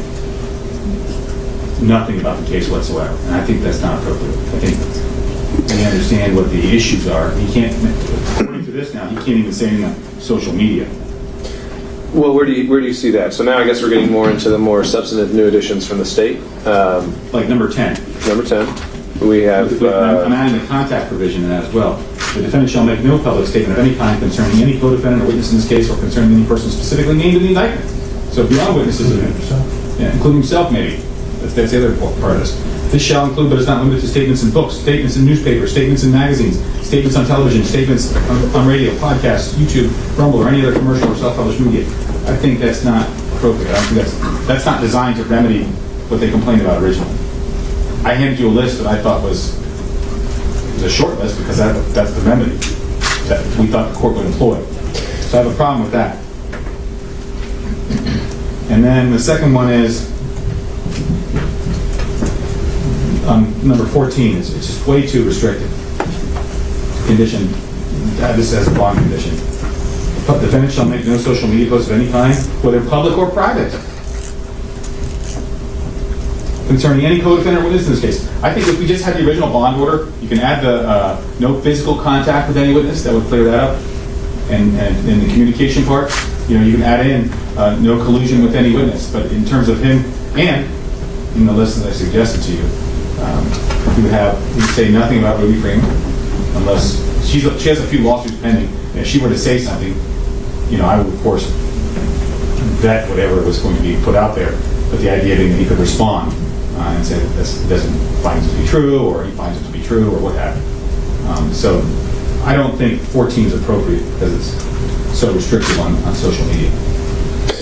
And again, give me specifics. What is it exactly that you think he should and wants to be able to do that 14 precludes? If he wants to get interviewed by a reporter and to talk about how this case came about, what he did in this case, I can't believe that the district attorney would object to that. They'd probably watch it and catalog everything he said. Or if he wanted to get on social media and say, Miss Willis is not a nice person, she did this, and she doesn't care what he says. He said that. But if he went on there and said, what she said about me in this case is not true, or what the evidence that I've seen on the internet concerning X, Y, and Z is not true, he should be able to respond to that. Otherwise, you're just muzzling him and stopping him from talking at all. That's what the state's order does. They want to muzzle him. Ms. Willis? Your Honor, this bond order does not mention District Attorney Fonnie Willis at all. I stated on the record, he can say whatever he like on any post he like about me. I have no value for what he says, and I'm threatened every day anyway, so that he posts and I get threatened for more, that'll be what it is. I've learned to live with that, and I am a public official, and the voters elected me here, and I put myself in this position. That does not give him the right to contact co-defendants or to intimidate other witnesses, and quite frankly, it's really in the defendant's interest to shut his mouth about this case because it can and will be used against him. She shouldn't be complaining then if he's talking. So the complaint is the harm that it does to the witnesses and the victims and the community. I got you, but there's We're going to take turns. And the one thing that flagged to me, though, was whether this is going beyond the facts of the case as well, because one of the conditions here in 10 is shall make no public statement of any kind concerning any co-defendant. And so essentially, does that mean the expectation is Mr. Floyd, who apparently wants to be a very active voice publicly, does that put him on the sidelines if he wants to participate in dialogue about the 2024 election? Is that intended? No. Because one of the co-defendants would be a candidate in that election, and if he mentioned the 2024 election, is he not mentioning that co-defendant? I'd like to add the sentence, he can promote defendant one as a candidate. I guess what I'm getting at is before it was tied to kind of the facts of the case, and so it seems like we've gone a different direction in this one. And what we can also do is this one is more of a broader order. If we need, I would feel comfortable signing this right now as a provision to get us through today and through the foreseeable future. And if we need to come back and consider argument to modify, we can do that. I don't really see the harm in having such a blanket restriction in place for the next week or two. Your Honor, the only thing that we would ask, because we want to make sure that they read it, is in exhibit number 16, provision number 16. That is something affirmative he needs to leave this courtroom and do. 12 hours we believe was generous. I don't see why it can't be done in 30 minutes, but we wanted to do that. So I wanted to bring 16 to your attention. We have no problem, although 12 hours is a bit extreme since he lives in Maryland. He's going to be traveling for the next several hours to see his family. We've got the holidays coming up. You're not going to have any trouble with that, Your Honor. He's going to be deleting those posts. That's not an issue for us. Well, I mean, theoretically, he could just go in the next room, and it doesn't take very long to delete a post. His phone is actually in the car. Okay, but I wasn't sure if you were allowed to bring phones in, so. Yeah, I don't think deleting a post is all that onerous. So, bottom line, am I hearing there's no defense objection to 16 as written? No, I have no objection to that. Okay. All right. I think that, again, too often I think we run into problems if we all collectively are rushing. So I'm fine to sign this as is today, and I would be happy to entertain a second modification once we've been able to digest this, to consider it, and we can either hear argument, or we can do it through briefing, or we can even just do it through email. So, respectfully, Judge, sir, why don't we just have a one-line order until the next hearing? He stays off social media, period, until the court has a chance to get the order. That's fine with me. Well, this goes a lot further than just social media. And again, I think this is a comprehensive order. But I also still want to respect the general, again, like as I mentioned before, a defendant's general right to criticize and to proclaim his innocence. And also to have. I don't see how he does that here.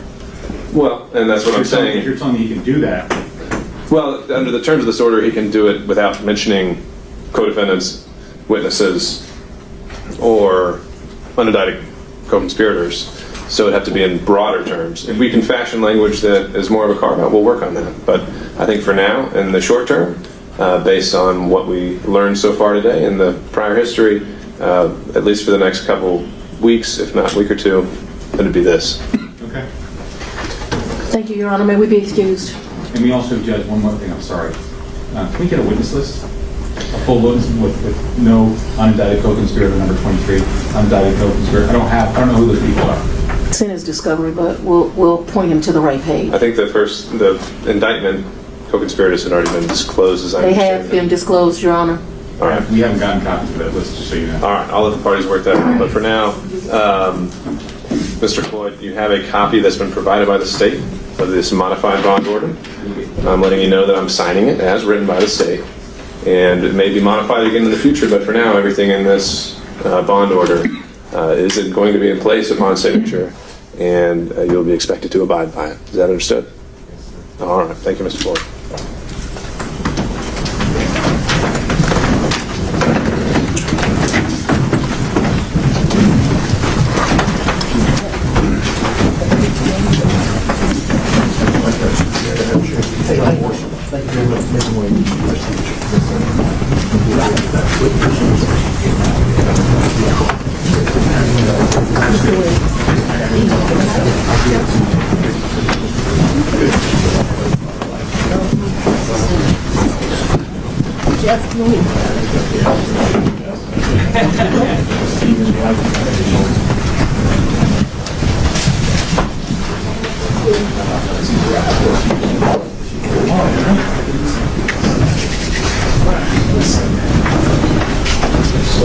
Y'all see how district attorney for name?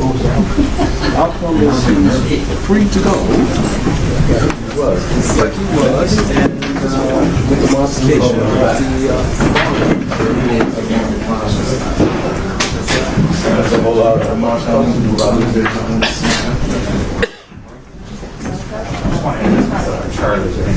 Say some emails. I get a lot of emails. Thank you.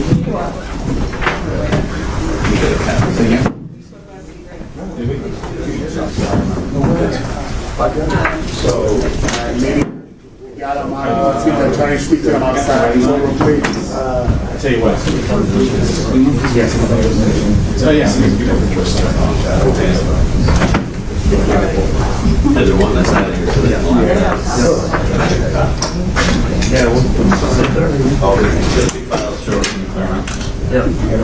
Get out. Everybody go. Is that just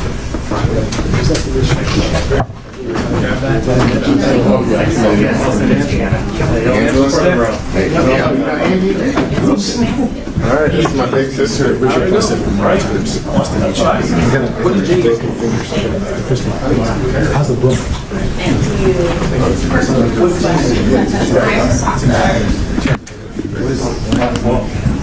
All right, mediate call. Pictures going out, catch it outside in the hall. I got you. Harrison, you can't talk about broke it. You've been muzzled. You've been muzzled. Oh, I'm sorry. Yeah, I'll do the same.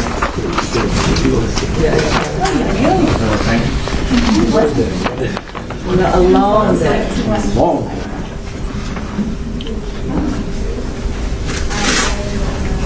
Is that the? That's it. Let me take a picture. Please stop. Yep. Go ahead, Miss Mitt. Is Miss Verdi still in the courtroom? Yes, she is. Oh, I didn't see her. Where is she? Right here. Oh. Josh has the stuff. Huh? Josh has the stuff. Okay. Can you put it in my office? Huh? Can you put it in my office? Yes. Thank you. You're welcome. Do we have anything tomorrow? No. Too bad. I'll give it to you. Monday? No. Shit, man. I'm gonna lock this door. I checked, but I just wanted to make sure. Yes, ma'am. Feel better. Thank you. I took the first page. That's the second page right there. Second page? I'll go backwards. Happy Thanksgiving. Thank you. Oh, sorry. You're welcome. Who's that talking? Court reporter. Oh. She kidnapped turkey together. No, she has COVID. Oh. Hey. Oh, goodness. Oh, my God. Yeah. Oh, that's fine because we're not gonna upload it. Yeah, it's gonna. This has got to be filed. Yeah. And yeah, he's gonna do it late because he's already gone for the day. Yeah. Yeah, so they're good. Good. We just finished. Yeah, upgrade your phone, man. Uh-huh. Oh, I was telling you. Well, I have 11. I mean, it's an old phone, man. And Liz didn't, she didn't even understand. She didn't have a shake coming. I said, she'll know. Just sit right there. Thank you. Thank you. Uh-uh.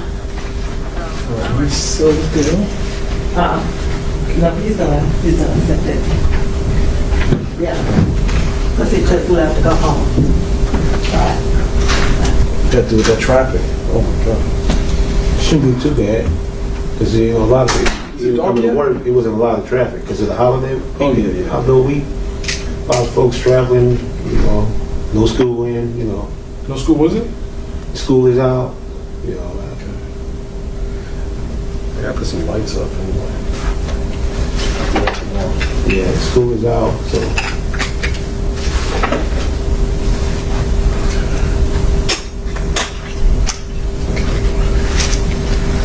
Front and back.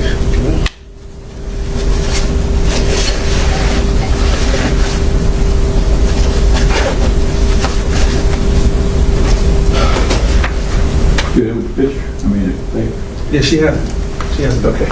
Okay. She got to file it with the clerk. All right. All right. I thought this would never end. I thought it was gonna be 30 minutes. It was still 30 minutes. It was. I knew it was gonna be All day deal. I thought at least maybe 2 hours. Oh shit. It was like 4.5